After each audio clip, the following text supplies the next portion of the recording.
ਅੱਜ ਦੇ ਇਸ ਪਾਵਨ ਮਹੀਨੇ ਦੀ ਆਰੰਭਤਾ ਨੂੰ ਲੈ ਕਰਕੇ ਪਾਵਨ ਸ਼ਬਦ ਦੇ ਰਾਹੀਂ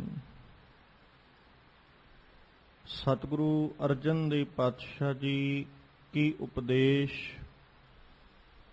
ਸਾਨੂੰ ਬਖਸ਼ਿਸ਼ ਕਰਦੇ ਨੇ। ਮਾਲਕ ਪਾਤਸ਼ਾਹ ਜੀ ਦੇ ਬਖਸ਼ਿਸ਼ ਕੀਤੇ ਹੋਏ ਸ਼ਬਦ ਦੀ ਵਿਚਾਰ ਦੇ ਨਾਲ ਜੁੜਨਾ ਕਰੀਏ। ਵਿਚਾਰਾਂ ਆਰੰਭਣ ਤੋਂ ਪਹਿਲਾਂ ਸਤਿਗੁਰੂ ਧੰਨ ਗੁਰੂ ਗ੍ਰੰਥ ਸਾਹਿਬ ਕਿਰਪਾ ਕਰਨ, ਆਪਣਾ ਮਿਹਰ ਭਰਿਆ ਹੱਥ ਸਿਰ ਤੇ ਰੱਖਣ। ਸਤਿਗੁਰੂ ਜੀ ਆਪ ਰਸਨਾ ਉੱਤੇ ਵਰਤ ਕਰਕੇ ਆਪਣੇ ਸ਼ਬਦ ਬਾਣੀ ਦੀ ਵਿਚਾਰ ਕਰਵਾ ਲੈਣ ਔਰ ਆਪ ਸਰਬੱਤ ਸੰਗਤ ਬਖਸ਼ੋ ਅਸੀਸ। ਕੋਈ ਰਸਨਾ ਵੰਝ ਹੀ ਨਾ ਰਹੇ। ਦੋਵੇਂ ਹੱਥ ਜੋੜ ਆਪਣੀਆਂ ਮਨ ਔਰ ਬਿਰਤੀਆਂ ਇਕਾਗਰ ਕਰਦਿਆਂ ਹੋਇਆਂ ਲਵਾਓ ਗੁਰੂ ਚਰਨਾਂ ਵਿੱਚ ਹਾਜ਼ਰੀ। ਅਦਬ ਸਹਿਤ ਸਰਬੱਤ ਸੰਗਤ ਮਿਲ ਕੇ ਪਿਆਰ ਨਾਲ ਆਖੋ ਜੀ ਸਤਿਨਾਮ ਸ੍ਰੀ ਵਾਹਿਗੁਰੂ ਸਾਹਿਬ ਜੀ। ਵਾਹਿਗੁਰੂ ਸਾਹਿਬ ਜੀ। 12 ਮਾਹ ਮਾਂਝ ਮਹੱਲਾ ਪੰਜਵਾਂ। ਘਰ ਚੌਥਾ। ਇੱਕ ਓੰਕਾਰ ਸਤ ਗੁਰ ਪ੍ਰਸਾਦ। ਭਾਦੋਏ ਪਰਮ ਭੁਲਾਣੀਆ। ਦੂਜੇ ਲੱਗਾ ਹੇਤ ਲੱਖ ਸ਼ਿੰਗਾਰ ਬਣਾਇਆ। ਕਾਰਜ ਨਾਹੀ ਕੇਤ।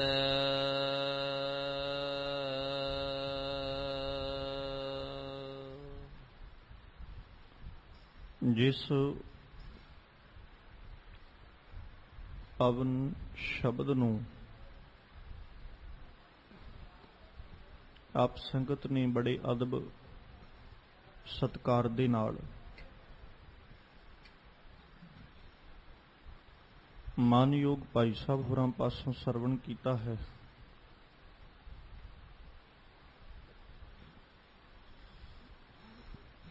ਇਹ ਪਾਵਨ ਬਚਨ ਧੰਨ ਗੁਰੂ ਅਰਜਨ ਦੇਵ ਸਾਹਿਬ ਜੀ ਦੀ ਰਸਨਾ ਤੋਂ ਉਚਾਰਨ ਕੀਤਾ ਹੋਇਆ।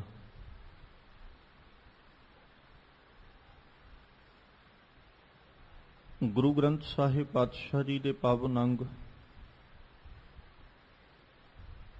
134 ਦੇ ਉੱਪਰ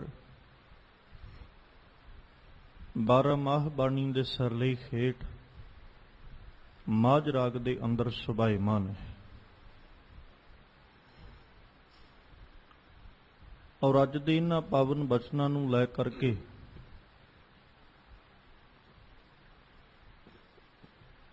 ਜੋ ਸਤਿਗੁਰੂ ਜੀ ਨੇ ਉਪਦੇਸ਼ ਬਖਸ਼ਿਸ਼ ਕੀਤਾ ਹੈ, ਮਾਲਕ ਨੇ ਸੰਸਾਰ ਦੇ ਝਮੇਲਿਆਂ ਵਿੱਚ ਗ੍ਰਸੇ ਹੋਏ ਇਨਸਾਨ ਨੂੰ ਪ੍ਰੇਰਿਤ ਕਰਦਿਆਂ ਹੋਇਆਂ ਅਕਾਲ ਪੁਰਖ ਪਰਮੇਸ਼ਵਰ ਦੇ ਨਾਲ ਜੁੜਨ ਦੀ ਜੋ ਜਾਚ ਹੈ ਉਹ ਸਿਖਾਈ ਹੈ। ਅਕਸਰ ਇਨਸਾਨ ਦੇ ਮਨ ਵਿੱਚ ਇੱਕ ਭਰਮ ਹੈ, ਇੱਕ ਭੁਲੇਖਾ ਹੈ ਕਿ ਉਹ ਅਕਾਲ ਪੁਰਖ ਪਰਮੇਸ਼ਵਰ ਦੇ ਨਾਲੋਂ ਵੱਖਰਾ ਹੈ,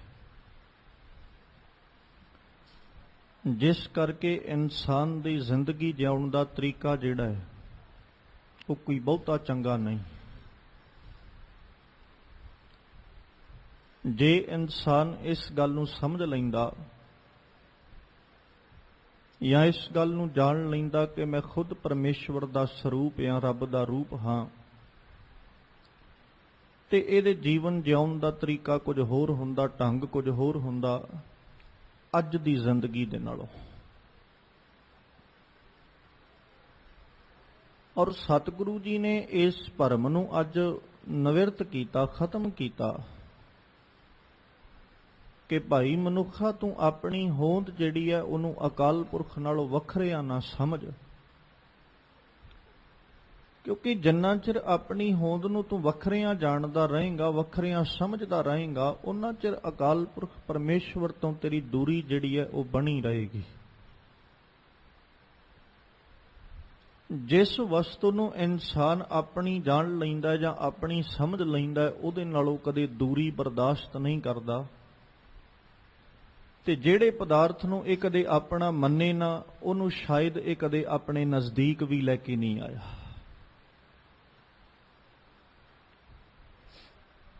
ਜਿਸ ਪਦਾਰਥ ਨੂੰ ਇਨਸਾਨ ਆਪਣਾ ਬਣਾ ਲੈਂਦਾ ਹੈ, ਆਪਣਾ ਜਾਣ ਲੈਂਦਾ ਹੈ, ਉਹਦੇ ਨਾਲੋਂ ਵਖਰੇਵਾਂ, ਉਹਦੇ ਨਾਲੋਂ ਭਿੰਨਤਾ, ਉਹਦੇ ਨਾਲੋਂ ਦੂਰੀ ਜਿਹੜੀ ਆ ਉਹ ਇਨਸਾਨ ਨਹੀਂ ਡਰਦਾ। ਤੇ ਜਿਸ ਪਦਾਰਥ ਨੂੰ ਇਹਨੇ ਆਪਣਾ ਬਣਾਇਆ ਹੀ ਨਹੀਂ, ਜਾਣਿਆ ਹੀ ਨਹੀਂ, ਉਹਦੇ ਇਹ ਨਜ਼ਦੀਕ ਵੀ ਨਹੀਂ ਜਾਂਦਾ, ਉਹਦੇ ਕੋਲੇ ਜਾਣ ਤੋਂ ਵੀ ਇਹ ਗੁਰੇਜ਼ ਕਰਦਾ ਹੈ।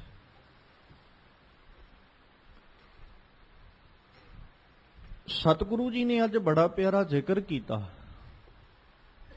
ਭਾਦੋਏ ਭਰਮ ਭੁਲਾਣੀਆਂ ਦੂਜੈ ਲੱਗਾ ਹੇਤ। ਦੋ ਰਸਤੇ ਨੇ ਜਿਨ੍ਹਾਂ ਦੇ ਉੱਤੇ ਇਨਸਾਨ ਅਕਸਰ ਤੁਰਦੇ ਨੇ। ਇੱਕ ਰਸਤਾ ਲਿਵ ਦਾ ਤੇ ਇੱਕ ਰਸਤਾ ਧਾਤ ਦਾ।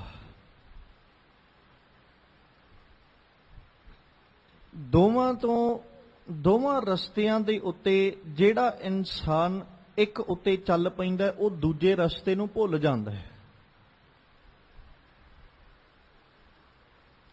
ਜੇ ਲਿਵ ਦੀ ਮਾਰਗ ਉੱਤੇ, ਲਿਵ ਦੇ ਰਸਤੇ ਉੱਤੇ ਤੁਰਿਆ, ਇਹ ਧਾਤ ਦੇ ਰਸਤੇ ਨੂੰ ਭੁੱਲ ਗਿਆ। ਤੇ ਜੇ ਧਾਤ ਦੇ ਰਸਤੇ ਉੱਤੇ ਤੁਰਿਆ ਤੇ ਫਿਰ ਇਹ ਲਿਵ ਦੇ ਰਸਤੇ ਨੂੰ ਵਿਸਾਰ ਦਿੰਦਾ ਹੈ, ਭੁੱਲ ਜਾਂਦਾ ਹੈ। ਸੌਖਾ ਜਿਹਾ ਪੱਖ ਰੱਖਦੇ ਹਾਂ, ਦੋ ਰਸਤੇ ਨੇ, ਇੱਕ ਜਾਂਦਾ ਰੱਬ ਦੇ ਘਰ ਨੂੰ ਤੇ ਇੱਕ ਜਾਂਦਾ ਸੰਸਾਰਕ ਪਦਾਰਥਾਂ ਤੇ ਵਸਤੂਆਂ ਦੇ ਵਿੱਚ। ਹੁਣ ਦੋਵਾਂ ਵਿੱਚੋਂ ਜਿਸ ਮਾਰਗ ਉੱਤੇ ਇਨਸਾਨ ਤੁਰ ਪਏਗਾ, ਦੂਸਰੇ ਮਾਰਗ ਨੂੰ ਉਸ ਤੇ ਤੁਰਿਆ ਜਾਂਦਾ ਭੁੱਲ ਜਾਂਦਾ ਹੈ। ਜੇ ਤੇ ਰੱਬ ਵਾਲੇ ਰਾਹ ਉੱਤੇ ਜਿਹੜਾ ਰਸਤਾ ਰੱਬ ਦੇ ਘਰ ਨੂੰ ਜਾਂਦਾ ਹੈ, ਉਸ ਰਸਤੇ ਉੱਤੇ ਤੁਰ ਪੈਂਦਾ ਤੇ ਇਸ ਸੰਸਾਰਕ ਵਸਤੂਆਂ ਔਰ ਪਦਾਰਥਾਂ ਵਾਲਾ ਜਿਹੜਾ ਮਾਰਗ ਹੈ ਉਹਨੂੰ ਵਿਸਾਰ ਦਿੰਦਾ। ਤੇ ਜਿਹੜਾ ਇਨਸਾਨ ਸੰਸਾਰਕ ਪਦਾਰਥਾਂ ਵਾਲੇ ਪਾਸੇ ਨੂੰ ਜਾਂਦੇ ਮਾਰਗ ਤੇ ਤੁਰ ਪੈਂਦਾ, ਉਹ ਅਕਸਰ ਰੱਬ ਦੇ ਘਰ ਵੱਲ ਨੂੰ ਜਾਂਦੇ ਮਾਰਗ ਨੂੰ ਵਿਸਾਰ ਦਿੰਦਾ ਹੈ। ਔਰ ਅੱਜ ਜ਼ਿਕਰ ਸਤਿਗੁਰੂ ਜੀ ਨੇ ਸਭ ਤੋਂ ਪਹਿਲਾਂ ਇਹੋ ਕੀਤਾ ਕਿ ਭਾਦੋਏ ਭਰਮ ਭੁਲਾਣੀਆਂ, ਕਿ ਆ ਜਿਹੜਾ ਭਾਦਰੋਂ ਦਾ ਮਹੀਨਾ ਪ੍ਰਾਰੰਭ ਹੋਇਆ, ਇਸ ਮਹੀਨੇ ਦੇ ਅੰਦਰ ਬਹੁਤਾਤ ਜੀਵ ਇਸਤਰੀਆਂ ਐਸੀਆਂ ਨੇ ਜਿਹੜੀਆਂ ਭਰਮ ਭੁਲਾਣੀਆਂ, ਭਰਮ ਵਿੱਚ ਭੁੱਲੀਆਂ ਹੋਈਆਂ ਨੇ ਔਰ ਭਰਮ ਵਿੱਚ ਭਟਕੀਆਂ ਹੋਈਆਂ। ਦੂਜੇ ਲੱਗਾ ਹੇਤ, ਉਹਨਾਂ ਦਾ ਹੇਤ ਜਿਹੜਾ, ਉਹਨਾਂ ਦਾ ਹਿੱਤ, ਉਹ ਹਿਤੂ ਦੂਜੇ ਦੀਆਂ ਬਣ ਕੇ ਬੈਠੀਆਂ ਨੇ। ਮਤਲਬ ਇਉਂ ਕਹਿ ਲਈਏ ਕਿ ਉਹ ਰੱਬ ਵਾਲੇ ਰਸਤੇ ਨੂੰ ਜਾਂਦੇ ਮਾਰਗ ਤੇ ਨਹੀਂ ਤੁਰੀਆਂ, ਰੱਬ ਦੇ ਘਰ ਵੱਲ ਨੂੰ ਜਾਂਦੇ ਰਾਹ ਤੇ ਨਹੀਂ ਤੁਰੀਆਂ, ਉਹ ਤੁਰੀਆਂ ਤੇ ਹੈਨ, ਪਰ ਉਸ ਰਸਤੇ ਤੇ ਤੁਰੀਆਂ ਜਿਹੜਾ ਰਸਤਾ ਰੱਬ ਤੋਂ ਦੂਰ ਲੈ ਕੇ ਜਾ ਰਿਹਾ। ਉਸ ਮਾਰਗ ਤੇ ਲਗਾਤਾਰ ਇਨਸਾਨ ਤੁਰਿਆ ਜਾ ਰਿਹਾ ਹੈ। ਔਰ ਇੱਕ ਭਰਮ ਹੈ ਜੋ ਇਨਸਾਨ ਦੇ ਮਨ ਵਿੱਚ ਹੈ ਕਿ ਸ਼ਾਇਦ ਮੈਂ ਜਿਹੜੇ ਰਸਤੇ ਤੇ ਤੁਰ ਰਿਹਾ ਇਹੀ ਰਸਤਾ ਠੀਕ ਹੈ, ਇਹੀ ਰਸਤਾ ਭਲਾ ਹੈ, ਇਹਦੇ ਤੋਂ ਬਿਨਾਂ ਦੂਜਾ ਰਾਹ ਕੋਈ ਨਹੀਂ। ਤੇ ਅਕਸਰ ਇਨਸਾਨ ਜਿਹੜਾ ਇਸ ਬਾਤ ਨੂੰ ਆਪਣੇ ਮਨ ਵਿੱਚ ਜਾਣ ਲੈਂਦਾ ਹੈ ਨਾ, ਗਲਤ ਹੋਣ ਦੇ ਬਾਵਜੂਦ ਵੀ, ਠੀਕ ਨਾ ਹੋਣ ਦੇ ਬਾਵਜੂਦ ਵੀ ਜਿਹੜਾ ਇਹ ਗੱਲ ਪੱਕਿਆਂ ਕਰਕੇ ਜਾਣ ਲੈਂਦਾ ਵੀ ਮੈਂ ਠੀਕ ਹਾਂ ਤੇ ਬਾਕੀ ਸਾਰੇ ਦਾ ਸਾਰਾ ਸੰਸਾਰ ਗਲਤ ਹੈ, ਜਾਂ ਸਾਰੇ ਦਾ ਸਾਰਾ ਸੰਸਾਰ ਜਿਹੜਾ ਹੈ ਉਹਨਾਂ ਨੂੰ ਮੇਰੇ ਤੁਰਨ ਬਾਰੇ ਜਾਂ ਮੇਰੇ ਚੱਲਣ ਬਾਰੇ ਕੋਈ ਪਤਾ ਨਹੀਂ, ਸਾਰੇ ਦਾ ਸਾਰਾ ਸੰਸਾਰ ਭੁੱਲਣਹਾਰ ਹੈ, ਉਹ ਅਕਸਰ ਇਨਸਾਨ ਭਰਮ ਵਿੱਚ ਪਿਆ ਹੋਇਆ ਆਪਣੀ ਮੰਜ਼ਿਲ ਤੋਂ ਕੋਹਾਂ ਦੀ ਦੂਰੀ ਬਣਾਉਂਦਾ ਜਾਂਦਾ। ਤੇ ਇਸ ਗੱਲ ਨੂੰ ਪੱਕਿਆਂ ਕਰਕੇ ਜਾਣ ਲਈਏ, ਜਿਹੜਾ ਇਨਸਾਨ ਇਹ ਵਿਚਾਰ ਪੱਕੀ ਕਰ ਲੈਂਦਾ ਨਾ ਮਨ ਵਿੱਚ ਵੀ ਮੈਂ ਠੀਕ ਹਾਂ, ਉਹ ਕਦੇ ਦੂਜੇ ਤੋਂ ਕੁਝ ਸਿੱਖ ਨਹੀਂ ਸਕਦਾ, ਉਹ ਦੂਜੇ ਤੋਂ ਕਦੇ ਪ੍ਰੇਰਨਾ ਨਹੀਂ ਲਏਗਾ, ਉਹ ਦੂਜੇ ਤੋਂ ਕਦੇ ਪ੍ਰੇਰਿਤ ਨਹੀਂ ਹੋਏਗਾ। ਹੋ ਸਕਦਾ ਕੋਈ ਮਾਰਗ ਦੱਸਣ ਵੀ ਆਏ ਕੋਈ ਸਮਝਾਉਣ ਵੀ ਆਏ ਤੇ ਇਨਸਾਨ ਉਹਦੇ ਦਰਸਾਏ ਮਾਰਗ ਤੇ ਤੁਰਨ ਦੀ ਬਜਾਏ ਅੱਗੋਂ ਉਹਨੂੰ ਇਹ ਕਹਿ ਦੇ ਵੀ ਸੱਜਣਾ ਤੂੰ ਆਪ ਗਲਤ ਰਸਤੇ ਤੇ ਤੁਰਿਆ ਜਾਂਦਾ, ਮੇਰਾ ਤੇ ਮਾਰਗ ਫਿਰ ਠੀਕ ਹੈ, ਤੂੰ ਮੈਨੂੰ ਸਮਝਾਉਣ ਕੀ ਆਇਆ। ਤੇ ਇਨਸਾਨ ਭਰਮ ਦੀ ਜ਼ਿੰਦਗੀ ਜਿਉਂਦਾ। ਅੱਜ ਬਹੁਤਾਤ ਐਸੀ ਹੈ ਜੀਵਨ, ਇਨਸਾਨ ਦੇ ਕੋਲ ਨਾ ਅਸਲੀਅਤ ਬਹੁਤ ਘੱਟ ਹੈ। ਇਨਸਾਨ ਭਰਮ ਦੇ ਵਿੱਚ ਜਿਉਂ ਕੇ ਬਹੁਤ ਪ੍ਰਸੰਨ ਹੈ।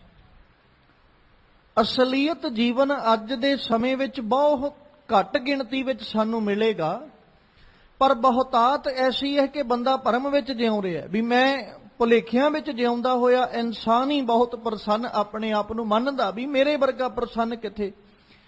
ਠੀਕ ਉਸੇ ਤਰ੍ਹਾਂ ਜਿਵੇਂ ਕਦੇ ਭਗਤ ਰਵਿਦਾਸ ਜੀ ਕਹਿੰਦੇ ਨਾ, ਜਬ ਹਮ ਹੋਤੇ ਤਬ ਤੂੰ ਨਾਹੀ, ਅਬ ਤੂੰ ਹੀ ਮੈਂ ਨਾਹੀ, ਅਨਲ ਅਗਮ ਜੈਸੇ ਲਹਿਰ ਮੈਂ ਉਦਤ ਜਲ, ਕੇਵਲ ਜਲ ਮਾਹੀ। ਮਾਧਵੇ ਕਿਆ ਕਹੀਏ ਭ੍ਰਮ ਐਸਾ, ਜੈਸਾ ਮਾਨੀਏ ਹੋਏ ਨਾ ਤੈਸਾ। ਹੁਣ ਭਰਮ ਕਿਹਾ ਕਿਹਨੂੰ ਜਾਂਦਾ ਹੈ? ਜਿਸ ਤਰ੍ਹਾਂ ਦਾ ਇਨਸਾਨ ਮੰਨ ਰਿਹਾ ਉਦਾਂ ਦਾ ਹੁੰਦਾ ਨਹੀਂ, ਉਹਨੂੰ ਭਰਮ ਕਹਿੰਦੇ ਨੇ। ਵੀ ਜਿੱਦਾਂ ਦੀ ਮੈਂ ਅਸਲੀਅਤ ਸਮਝ ਕੇ ਬੈਠਾ ਉਦਾਂ ਦੀ ਅਸਲੀਅਤ ਹੈ ਨਹੀਂ ਹੈ, ਉਹਨੂੰ ਕਿਹਾ ਜਾਂਦਾ ਹੈ ਭਰਮ।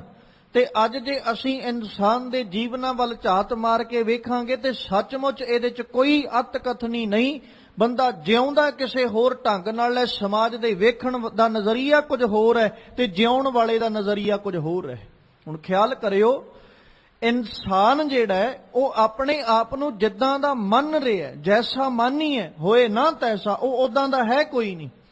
ਸਿਰਫ ਇੱਕ ਭਰਮ ਹੈ, ਸ਼ਾਇਦ ਅੱਜ ਦੇ ਹਰ ਇਨਸਾਨ ਦੇ ਮਨ ਵਿੱਚ ਇਹ ਬੈਠਾ ਹੋਇਆ ਕਿ ਮੈਂ ਚੰਗਾ ਹਾਂ, ਮੈਂ ਭਲਾ ਹਾਂ, ਮੇਰੇ ਨਾਲੋਂ ਭਲਾ ਨਾ ਕੋਈ ਹੈ ਤੇ ਨਾ ਹੀ ਮੇਰੇ ਨਾਲੋਂ ਚੰਗਾ, ਨਾ ਹੀ ਮੇਰੇ ਨਾਲੋਂ ਭਲਾ ਕੋਈ ਹੋ ਸਕਦਾ ਹੈ। ਅੱਜ ਦੇ ਸਮਾਜ ਦੇ ਇਨਸਾਨ ਵਿੱਚ ਇੱਕ ਬੜਾ ਵੱਡਾ ਭਰਮ ਹੈ, ਜਿਸ ਕਰਕੇ ਉਹ ਹਰ ਇਨਸਾਨ ਦੇ ਉੱਤੇ ਇਹ ਗੱਲ ਥੋਪਣ ਦੀ ਕੋਸ਼ਿਸ਼ ਕਰਦਾ, ਯਤਨ ਕਰਦਾ ਕਿ ਉਹ ਬੁਰਾ ਹੈ ਤੇ ਮੈਂ ਭਲਾ ਹਾਂ। ਸਮਾਜ ਦੇ ਹਾਲਾਤ ਐਸੇ ਬਣੇ ਹੋਏ ਨੇ, ਜਦ ਕਿ ਗੁਰੂ ਨਾਨਕ ਦੀ ਬਾਣੀ ਨੇ, ਗੁਰੂ ਨਾਨਕ ਦੇ ਘਰ ਨੇ ਸਾਨੂੰ ਇਹ ਸਮਝਾਇਆ ਸੀ ਕਿ ਸਭ ਤੇ ਹਮ ਬੁਰੇ, ਹਮ ਤਜ ਭਲੋ ਸਭ ਕੋਏ, ਜਿਨ ਐਸਾ ਕਰ ਬੂਝਿਆ ਮੀਤ ਹਮਾਰਾ ਸੋਏ। ਗੁਰੂ ਨਾਨਕ ਦੇ ਘਰ ਨੇ ਤੇ ਇਹ ਆਖਿਆ ਸੀ, ਹਮ ਨਹੀਂ ਚੰਗੇ ਬੁਰਾ ਨਹੀਂ ਕੋਏ, ਪ੍ਰਣਵਤ ਨਾਨਕ ਤਾਰੈ ਸੋਏ। ਪਰ ਅੱਜ ਦਾ ਇਨਸਾਨ ਇਸ ਭਰਮ ਵਿੱਚ ਜਿਉਂ ਕੇ ਬੜਾ ਪ੍ਰਸੰਨ ਹੈ ਕਿ ਮੈਂ ਠੀਕ ਹਾਂ, ਮੈਂ ਭਲਾ ਹਾਂ, ਬਾਕੀ ਦਾ ਸਾਰੇ ਦਾ ਸਾਰਾ ਸੰਸਾਰ ਜਿਹੜਾ ਉਹ ਮਾੜਾ ਤੇ ਉਹ ਬੁਰਾ ਹੈ। ਸਤਿਗੁਰੂ ਕਹਿੰਦੇ ਇਹ ਭਰਮ ਵਿੱਚ ਇਸ ਤਰ੍ਹਾਂ ਬੈਠਾ, ਦੂਜਾ ਲੱਗਾ ਹੇਤ, ਦੂਜੇ ਦੇ ਹਿੱਤ ਵਿੱਚ ਲੱਗਾ ਹੋਇਆ ਆਪਣਾ ਜੀਵਨ ਜਿਹੜਾ ਉਹਨੂੰ ਬਤੀਤ ਕਰ ਰਿਹਾ। ਜਦੋਂ ਆਪਾਂ ਗੁਰੂ ਤੇਗ ਬਹਾਦਰ ਸਾਹਿਬ ਨੂੰ ਪੜ੍ਹਦੇ ਆ ਨਾ, ਤੇ ਸਤਿਗੁਰੂ ਤੇਗ ਬਹਾਦਰ ਪਾਤਸ਼ਾਹ ਨੇ ਇੱਕ ਵਾਰ ਨਹੀਂ ਬੜੀ ਵਾਰ ਇਸ ਗੱਲ ਨੂੰ ਸਾਨੂੰ ਸਮਝਾਇਆ ਕਿ ਭਾਈ ਆ ਵੇਖ, ਸਾਧੋ ਰਚਨਾ ਰਾਮ ਬਣਾਈ। ਇਹ ਸਾਰੀ ਦੀ ਸਾਰੀ ਰਚਨਾ ਉਸ ਅਕਾਲ ਪੁਰਖ ਪਰਮੇਸ਼ਵਰ ਦੀ ਬਣਾਈ ਹੋਈ ਹੈ, ਪਰ ਇਸ ਰਚਨਾ ਦੇ ਅੰਦਰ ਉਹਨੇ ਇੱਕ ਅਦਭੁਤ ਜਿਹੀ ਚੀਜ਼, ਇੱਕ ਅਦਭੁਤ ਜਿਹੀ ਵਸਤੂ ਜਿਹੜੀ ਉਹ ਬਣਾਈ ਕਿ ਉਹਨੇ ਸਾਰੇ ਰਿਸ਼ਤੇ, ਸਾਕ ਸੰਬੰਧ ਇਹਨਾਂ ਸਾਰਿਆਂ ਨੂੰ ਹੀ ਬਣਾਇਆ।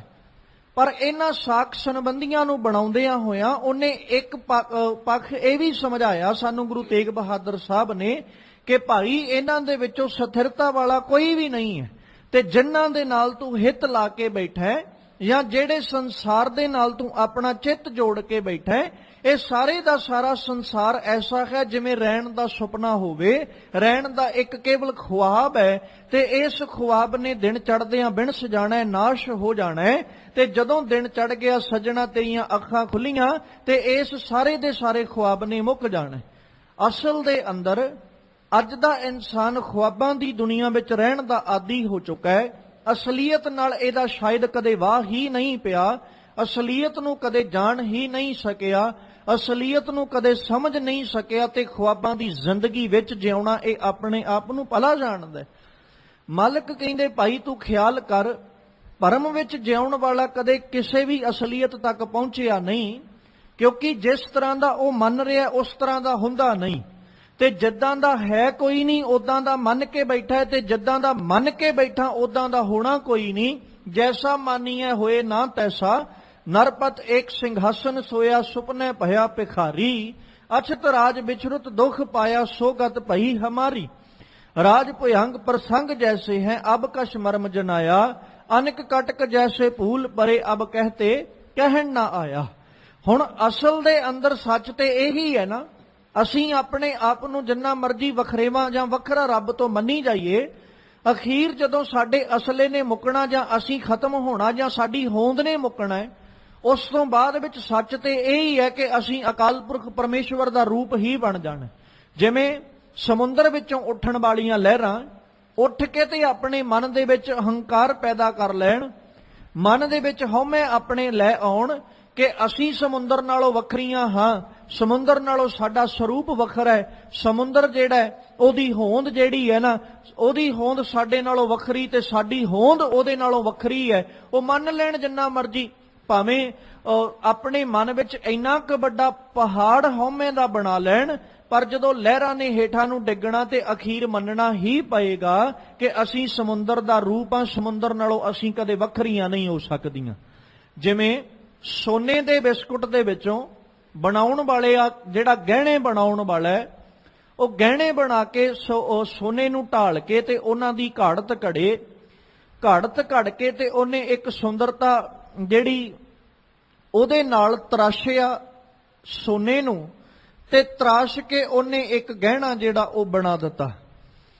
ਹੁਣ ਗਹਿਣਾ ਉਹਨੇ ਬਣਾ ਕੇ ਤੇ ਉਹਨੂੰ ਵੇਚਿਆ, ਖਰੀਦਣ ਵਾਲੇ ਨੇ ਖਰੀਦ ਲਿਆ, ਖਰੀਦ ਕੇ ਉਹਨੇ ਆਪਣੇ ਗਲ ਦੇ ਅੰਦਰ ਜਾਂ ਆਪਣੇ ਹੱਥ ਦੇ ਅੰਦਰ ਉਸ ਗਹਿਣੇ ਨੂੰ ਧਾਰਨ ਕੀਤਾ, ਪਹਿਨਿਆ, ਤੇ ਗਹਿਣਾ ਉਹਦੇ ਹੱਥ ਉੱਤੇ ਪਿਆ ਹੋਇਆ, ਉਹਦੇ ਗਲ ਵਿੱਚ ਪਿਆ ਹੋਇਆ, ਇਸ ਗੱਲ ਦਾ ਮਾਣ ਕਰ ਰਿਹਾ, ਵੇਖਿਆ ਮੈਂ ਸੋਨੇ ਨਾਲੋਂ ਵੱਖਰਾ ਹਾਂ, ਮੇਰਾ ਮੁੱਲ ਵੀ ਸੋਨੇ ਨਾਲੋਂ ਵੱਧ ਹੈ, ਸੋਨੇ ਨਾਲੋਂ ਸਰੂਪ ਵੀ ਮੇਰਾ ਵੱਖਰਾ ਹੈ।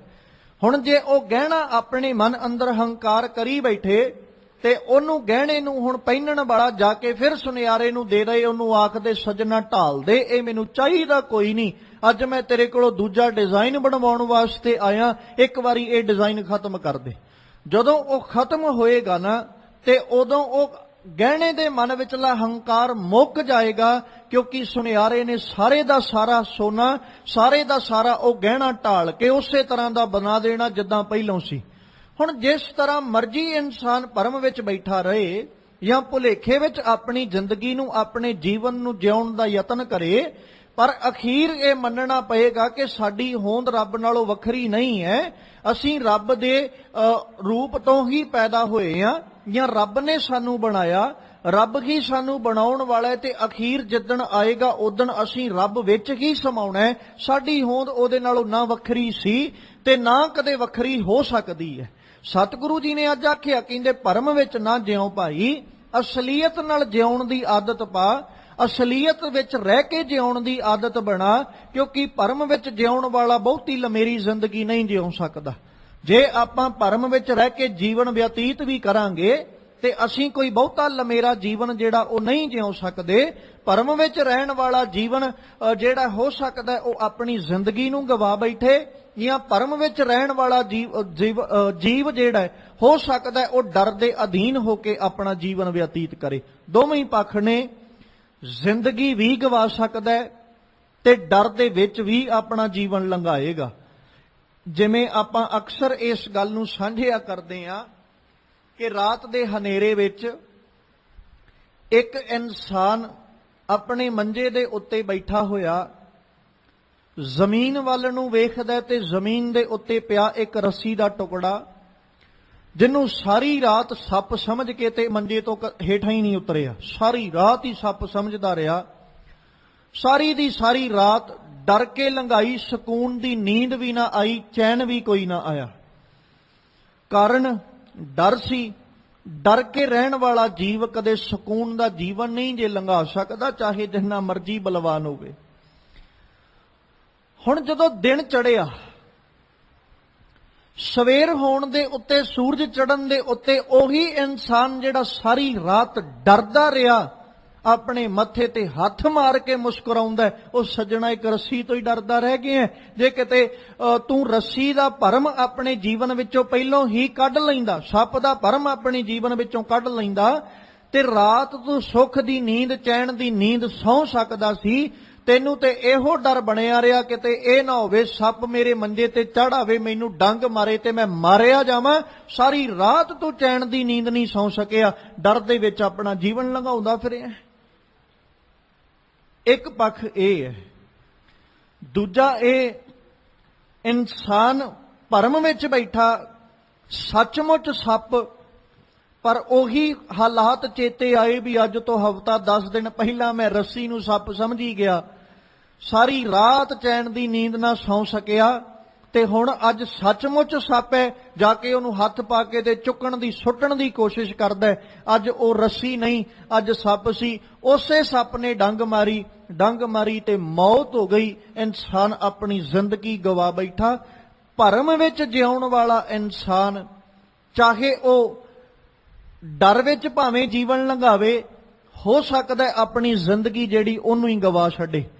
ਇਸ ਲਈ ਭਰਮ ਦਾ ਸੰਬੰਧ ਹਨੇਰੇ ਨਾਲ, ਅਗਿਆਨਤਾ ਨਾਲ। ਜਦੋਂ ਤੱਕ ਸਾਡੇ ਕੋਲ ਅਗਿਆਨਤਾ ਹੈ, ਅਸੀਂ ਹਨੇਰੇ ਵਿੱਚ ਬੈਠੇ ਹਾਂ, ਉਹਨਾਂ ਚਿਰ ਅਸੀਂ ਆਪਣੇ ਜੀਵਨ ਵਿੱਚੋਂ ਕਦੇ ਭਰਮ ਜਿਹੜਾ ਉਹਨੂੰ ਨਹੀਂ ਜੇ ਮੁਕਾ ਸਕਦੇ। ਜੇ ਭਰਮ ਖਤਮ ਕਰਨਾ ਜਾਂ ਆਪਣੇ ਜੀਵਨ ਵਿੱਚੋਂ ਭਰਮ ਗਮਾਉਣਾ, ਤੇ ਫਿਰ ਖਿਆਲ ਕਰਿਓ ਸਾਡੇ ਕੋਲ ਗਿਆਨ ਚਾਨਣ ਹੋਣਾ, ਗਿਆਨ ਦਾ ਸੂਰਜ ਹੋਣਾ ਲਾਜ਼ਮੀ ਹੈ। ਫਿਰ ਕਿਤੇ ਜਾ ਕੇ ਅਸੀਂ ਭਰਮ ਤੋਂ ਰਹਿਤ ਹੋਵਾਂਗੇ, ਭਰਮ ਸਾਡੇ ਜੀਵਨ ਵਿੱਚੋਂ ਮੁੱਕੇਗਾ। ਤੇ ਜਿੰਨਾ ਚਿਰ ਸਾਡੇ ਕੋਲ ਗਿਆਨ ਨਹੀਂ, ਅਸੀਂ ਕਦੇ ਵੀ ਆਪਣੇ ਜੀਵਨ ਵਿੱਚਲਾ ਭਰਮ ਜਿਹੜਾ ਉਹਨੂੰ ਨਹੀਂ ਗਵਾ ਸਕਦੇ। ਤੇ ਭਰਮ ਵਿੱਚ ਰਹਿਣ ਵਾਲਾ ਇਨਸਾਨ ਕਦੇ ਆਪਣੀ ਮੰਜ਼ਿਲ ਤੇ ਨਹੀਂ ਜੇ ਪਹੁੰਚਦਾ, ਕਦੇ ਆਪਣੇ ਉਸ ਮੁਕਾਮ ਤੇ ਨਹੀਂ ਜੇ ਪਹੁੰਚਿਆ ਜਿਸ ਮੁਕਾਮ ਤੇ ਉਹਨੂੰ ਪਹੁੰਚਣਾ ਚਾਹੀਦਾ। ਔਰ ਸਤਿਗੁਰੂ ਪਾਤਸ਼ਾਹ ਜੀ ਨੇ ਜਿੱਥੇ ਬਾਣੀ ਰਾਹੀਂ ਸਮਝਾਇਆ ਨਾ, ਉੱਥੇ ਭਾਈ ਗੁਰਦਾਸ ਜੀ ਨੇ ਬੜਾ ਪਿਆਰਾ ਇੱਕ ਜ਼ਿਕਰ ਕੀਤਾ। ਉਹਨਾਂ 3 ਉਦਾਹਰਨਾਂ ਦਿੱਤੀਆਂ। 3 ਉਦਾਹਰਨਾਂ ਦੇ ਕੇ ਉਹਨਾਂ ਇਹੀ ਸਮਝਾਉਣ ਦਾ ਯਤਨ ਕੀਤਾ, ਇਹੀ ਸਮਝਾਉਣ ਦੀ ਕੋਸ਼ਿਸ਼ ਕੀਤੀ ਕਿ ਭਾਈ ਮਨੁੱਖਾ, ਤੂੰ ਆਪਣੇ ਜੀਵਨ ਵਿੱਚ ਝਾਤ ਮਾਰ ਕੇ ਵੇਖ, ਤੇਰਾ ਆਸ-ਪਾਸਾ ਤੈਨੂੰ ਜਿਹੜਾ ਉਹ ਬੜੇ ਤਰੀਕਿਆਂ ਦੇ ਨਾਲ, ਬੜੇ ਢੰਗਾਂ ਦੇ ਨਾਲ ਸਮਝਾ ਰਿਹਾ, ਕਿਤੇ ਤੂੰ ਸਮਝਣ ਦੀ ਕੋਸ਼ਿਸ਼ ਜੇ ਕਰ ਲਵੇਂ। ਤੇ ਉਹਨਾਂ ਨਾ 3 ਉਦਾਹਰਨਾਂ ਦੇ ਕੇ ਇਹੋ ਸਮਝਾਇਆ ਵੀ ਜਦੋਂ ਜੀਵ ਭਰਮ ਵਿੱਚ ਹੋਵੇ, ਉਹਨੂੰ ਮੰਜ਼ਿਲ ਨਹੀਂ ਮਿਲ ਸਕਦੀ, ਚਾਹੇ ਉਹ ਜਿੰਨਾ ਮਰਜ਼ੀ ਯਤਨ ਕਰ ਲਏ। ਸਭ ਤੋਂ ਪਹਿਲਾਂ ਉਹਨਾਂ ਇੱਕ ਉਦਾਹਰਣ ਦਿੱਤੀ ਬੈਲ ਦੀ। ਜਿਹੜਾ ਬੈਲ ਇੱਕ ਤੇਲੀ ਦੇ ਕੋਲ ਹੈ। ਹੁਣ ਤੇਲੀ ਕੋਲ ਜਿਹੜਾ ਬੈਲ ਹੈ, ਉਹ ਬੈਲ ਨੂੰ ਜੋੜਨ ਲੱਗਿਆ, ਬੈਲ ਨੂੰ ਤੋਰਨ ਲੱਗਿਆ, ਤੇਲੀ ਉਹਦੀਆਂ ਅੱਖਾਂ ਦੇ ਉੱਤੇ ਖੋਪੇ ਲਾਉਂਦਾ ਵੀ ਬੈਲ ਸਿੱਧਾ ਵੇਖਦਾ ਰਹੇ, ਨਾ ਉਹਨੂੰ ਆਸ-ਪਾਸ ਕੁਝ ਦਿਸੇ, ਨਾ ਉਹਦੀਆਂ ਅੱਖਾਂ ਨੂੰ ਸਾਈਡਾਂ ਤੋਂ ਕਵਰ ਕਰ ਦਿੰਦਾ ਹੈ। ਹੁਣ ਜਦੋਂ ਉਹਦੀਆਂ ਅੱਖਾਂ ਨੂੰ ਕਵਰ ਕੀਤਾ ਗਿਆ, ਬੈਲ ਨੇ ਸਿੱਧਾ ਵੇਖਣਾ, ਆਸ-ਪਾਸਾ ਉਹਨੇ ਵੇਖਿਆ ਕੋਈ ਨਾ, ਉਹ ਸਿੱਧਾ ਤੁਰਿਆ ਗਿਆ, ਸਾਰੀ ਦਿਹਾੜੀ, ਸਾਰਾ ਦਿਨ ਕੋਹਲੂ ਦੇ ਦੁਆਲੇ ਘੁੰਮੀ ਜਾਂਦਾ। ਹੁਣ ਉਹ ਘੁੰਮਦਾ ਰਿਹਾ, ਸਾਰਾ ਦਿਨ ਘੁੰਮਦਾ ਰਿਹਾ। ਸ਼ਾਮਾਂ ਪਈਆਂ ਤੇ ਬੈਲ ਦੇ ਮਨ ਵਿੱਚ ਇੱਕ ਭਰਮ ਆਇਆ ਕਿ ਅੱਜ ਮੈਂ ਬੜਾ ਪੈਂਡਾ ਤੈਅ ਕੀਤਾ, ਅੱਜ ਤੇ ਮੈਂ ਆਪਣੇ ਘਰ ਤੋਂ ਬੜੀ ਦੂਰ ਨਿਕਲ ਆਇਆ ਹੋਵਾਂਗਾ, ਕਿਉਂਕਿ ਮੰਜ਼ਿਲ ਬਹੁਤ ਤੈਅ ਕੀਤੀ ਹੈ, ਰਸਤਾ ਬਹੁਤ ਤੈਅ ਕੀਤਾ ਹੈ। ਰਸਤਾ ਤੈਅ ਕਰਕੇ ਅੱਜ ਬਹੁਤ ਜ਼ਿਆਦਾ ਥਕੇਵਾਂ ਵੀ ਹੋ ਗਿਆ, ਥੱਕ ਵੀ ਗਿਆ। ਹੁਣ ਜਿੱਥੇ ਰੁਕਾਂਗਾ ਉੱਥੇ ਨਾਲੇ ਆਰਾਮ ਕਰਾਂਗਾ ਤੇ ਨਾਲੇ ਮੇਰਾ ਮਾਲਕ ਜਿਹੜਾ ਉਹ ਮੇਰੇ ਲਈ ਘਾਹ ਜਿਹੜਾ ਉਹ ਵਧੀਆ ਮੈਨੂੰ ਦੇਏਗਾ, ਕਿਉਂਕਿ ਅੱਜ ਮੈਂ ਮਾਰਗ ਬੜਾ ਤੈਅ ਕੀਤਾ। ਉਹਦੇ ਮਨ ਵਿੱਚ ਭਰਮ ਪੈ ਗਿਆ ਨਾ।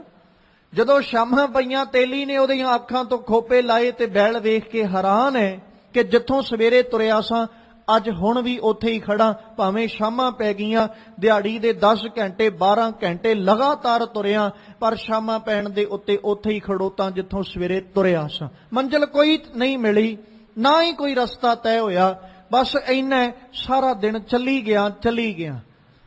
ਤੇ ਉੱਥੇ ਨਾ ਭਾਈ ਗੁਰਦਾਸ ਜੀ ਨੇ ਬੜਾ ਪਿਆਰਾ ਜ਼ਿਕਰ ਕੀਤਾ। ਕਹਿੰਦੇ ਜੈਸੇ ਬੈਲ ਤੇਲੀ ਕੋ ਜਾਣਤ ਕਈ ਕੋਸ ਚਲਿਓ, ਨੈਣ ਉਘਰਤ ਵਹੀ ਠਾਓ ਹੀ ਠਿਕਾਨੋ ਹੈ। ਅੱਖਾਂ ਖੋਲੀਆਂ ਤੇ ਅੱਖਾਂ ਖੋਲਣ ਦੇ ਉੱਤੇ ਕੀ ਦਿਸਦਾ, ਵਹੀ ਠਾਓ ਹੀ ਠਿਕਾਨੋ ਹੈ, ਉੱਥੇ ਹੀ ਖੜੋਤਾ ਜਿੱਥੋਂ ਸਵੇਰੇ ਤੁਰਿਆ ਸਾਂ। ਫਿਰ ਦੂਜੀ ਗੱਲ ਕੀਤੀ ਉਹਨਾਂ, ਦੂਜੀ ਉਦਾਹਰਨ ਦਿੰਦੇ ਆ ਭਾਈ ਗੁਰਦਾਸ ਜੀ। ਕਹਿੰਦੇ ਇੱਕ ਅੰਨਾ ਬੰਦਾ ਨਾ ਲੈ ਕੇ ਕੁਝ ਕੁ ਧਾਗੇ ਕਹਿ ਲੋ, ਤੇ ਉਹ ਰੱਸੀ ਵੱਟਣ ਲੱਗ ਪਿਆ। ਰੱਸੀ ਵੱਟਦਾ ਹੋਇਆ ਸਵੇਰ ਤੋਂ ਲੱਗਾ, ਸ਼ਾਮਾਂ ਪੈ ਗਈਆਂ, ਹੱਥਾਂ ਵਿੱਚ ਛਾਲੇ ਵੀ ਪੈ ਗਏ, ਰੱਸੀ ਵੱਟਦਿਆਂ ਮਨ 'ਚ ਇੱਕ ਭਰਮ ਪਾਲ ਲਿਆ, ਅੱਜ ਤੇ ਬੜੀ ਲੰਬੀ ਬਣ ਗਈ ਹੋਣੀ ਰੱਸੀ, ਇੰਨੀ ਨਹੀਂ ਮੈਂ ਕਦੇ ਰੱਸੀ ਵੱਟੀ ਜਿੰਨੀ ਅੱਜ ਵੱਟੀ ਹੈ। ਅੱਜ ਬਹੁਤ ਲੰਮੇਰੀ ਰੱਸੀ ਜਿਹੜੀ ਉਹ ਬਣ ਗਈ ਹੋਣੀ। ਵੱਟਦਾ ਰੱਸੀ ਮਨ 'ਚ ਖਿਆਲ ਆਇਆ ਵੀ ਵੇਖਾਂ ਤੇ ਸਹੀ ਕਿੱਡੀ ਕੁ ਲੰਮੀ ਬਣ ਗਈ ਹੈ। ਉਹਨੇ ਆਪਣੇ ਹੱਥਾਂ ਦੇ ਨਾਲ ਹੀ ਨਾ ਰੱਸੀ ਨੂੰ ਟਟੋਲਣਾ ਸ਼ੁਰੂ ਕਰ ਲਿਆ, ਮਤਲਬ ਲੱਭਣਾ ਸ਼ੁਰੂ ਕਰ ਲਿਆ ਵੀ ਕਿੰਨੀ ਕੁ ਲੰਬੀ ਮੈਂ ਮਿਣਾ ਤੇ ਸਹੀ, ਬਹੁਤ ਲੰਬੀ ਹੋ ਗਈ ਹੋਣੀ ਹੈ। ਉਹਨੇ ਜਦੋਂ ਟਟੋਲਿਆ ਨਾ, ਟਟੋਲ ਕੇ ਬੜਾ ਹੈਰਾਨ ਹੋਇਆ, ਉਹਦੇ ਹੱਥ 'ਚ ਜਿੰਨਾ ਕੁ ਟੁਕੜਾ ਸੀ ਬਸ ਉਹ ਹੀ ਸੀ।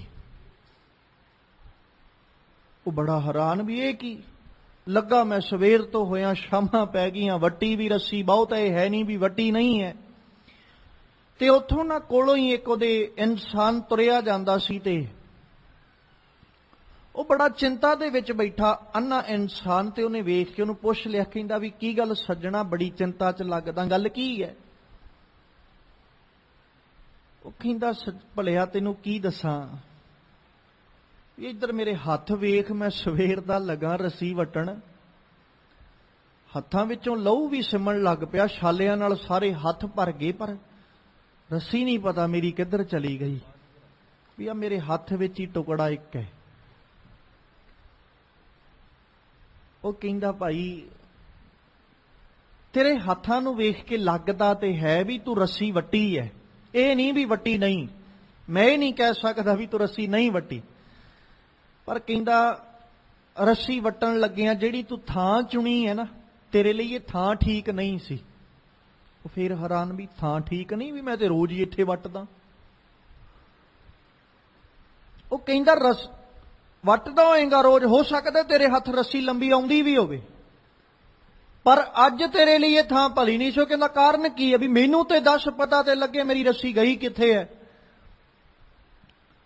ਉਹ ਕਹਿੰਦਾ ਜਦੋਂ ਤੂੰ ਰੱਸੀ ਵੱਟ ਰਿਹਾ ਸੀ ਨਾ, ਤੇਰੇ ਮਗਰ ਇੱਕ ਬਛੜਾ ਵੀ ਖੜੋਤਾ ਹੈ, ਜਿਵੇਂ ਜਿਵੇਂ ਤੂੰ ਵੱਟਦਾ ਰਿਹਾ ਉਵੇਂ ਉਵੇਂ ਉਹ ਖਾਂਦਾ ਰਿਹਾ, ਤੇ ਤੇਰੇ ਹੱਥ ਵਿੱਚ ਨਾ ਕੱਲਾ ਇੱਕ ਟੁਕੜਾ ਹੀ ਬਾਕੀ ਰਹਿ ਗਿਆ, ਇਸ ਤੋਂ ਵੱਧ ਕੇ ਕੁਛ ਨਹੀਂ। ਜੈਸੇ ਜੇਵਰੀ ਬਟਤ ਅੰਦਰੋਂ ਅਚਿੰਤ ਚਿੰਤ, ਖਾਤ ਜਾਤ ਬਸ਼ਰੋ ਟਟੋਰੇ ਪਛਤਾਨੋ ਹੈ।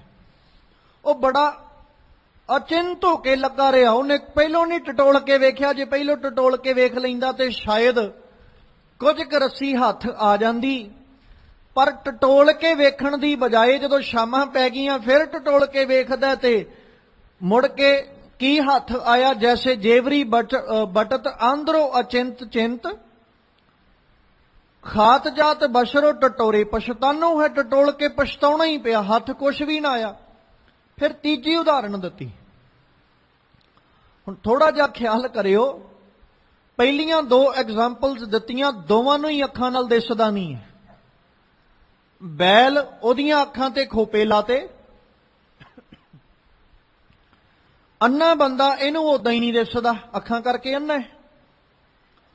ਹੁਣ ਤੀਜਾ ਜੀਵ ਉਹ ਹੈ ਜਿਹਨੂੰ ਅੱਖਾਂ ਕਰਕੇ ਦਿਸਦਾ ਹੈ, ਪਰ ਅੱਖਾਂ ਕਰਕੇ ਦਿਸਣ ਦੇ ਬਾਵਜੂਦ ਵੀ ਭਰਮ ਵਿੱਚ ਬੈਠਾ ਹੋਇਆ ਤੇ ਆਪਣੀ ਜ਼ਿੰਦਗੀ ਵੀ ਗਵਾ ਲੈਂਦਾ। ਬੈਲ ਨੇ ਆਪਣੀ ਜ਼ਿੰਦਗੀ ਨਹੀਂ ਗਵਾਈ, ਉਹ ਸਿਰਫ ਮਾਰਗ ਤੇ ਤੁਰਿਆ, ਸ਼ਾਮਾਂ ਨੂੰ ਉਹਦੇ ਕੋਲ ਪਛਤਾਵਾ ਸੀ, ਮੈਂ ਕੋਈ ਮੰਜ਼ਲ ਤੇ ਨਹੀਂ ਪਹੁੰਚ ਸਕਿਆ। ਅੰਨੇ ਬੰਦੇ ਨੂੰ ਸ਼ਾਮ ਪੈਣ ਦੇ ਉੱਤੇ ਪਛਤਾਵਾ ਹੈ ਕਿ ਮੇਰੇ ਹੱਥ ਰੱਸੀ ਨਹੀਂ ਆਈ, ਮਿਹਨਤ ਮੈਂ ਬਹੁਤ ਕੀਤੀ ਹੈ। ਪਰ ਆ ਤੀਜਾ ਜੀਵ ਐਸਾ ਜਿਹੜੇ ਕੋਲ ਪਛਤਾਵਾ ਨਹੀਂ, ਸਿਰਫ ਮੌਤ ਹੈ, ਆਪਣੀ ਜ਼ਿੰਦਗੀ ਵੀ ਗਵਾ ਬੈਠਾ ਸਿਰਫ ਇੱਕ ਭਰਮ ਕਰਕੇ। ਭਾਈ ਗੁਰਦਾਸ ਜੀ ਕਹਿੰਦੇ ਇੱਕ ਹਿਰਨ ਹੈ ਭਾਈ, ਮ੍ਰਿਗ,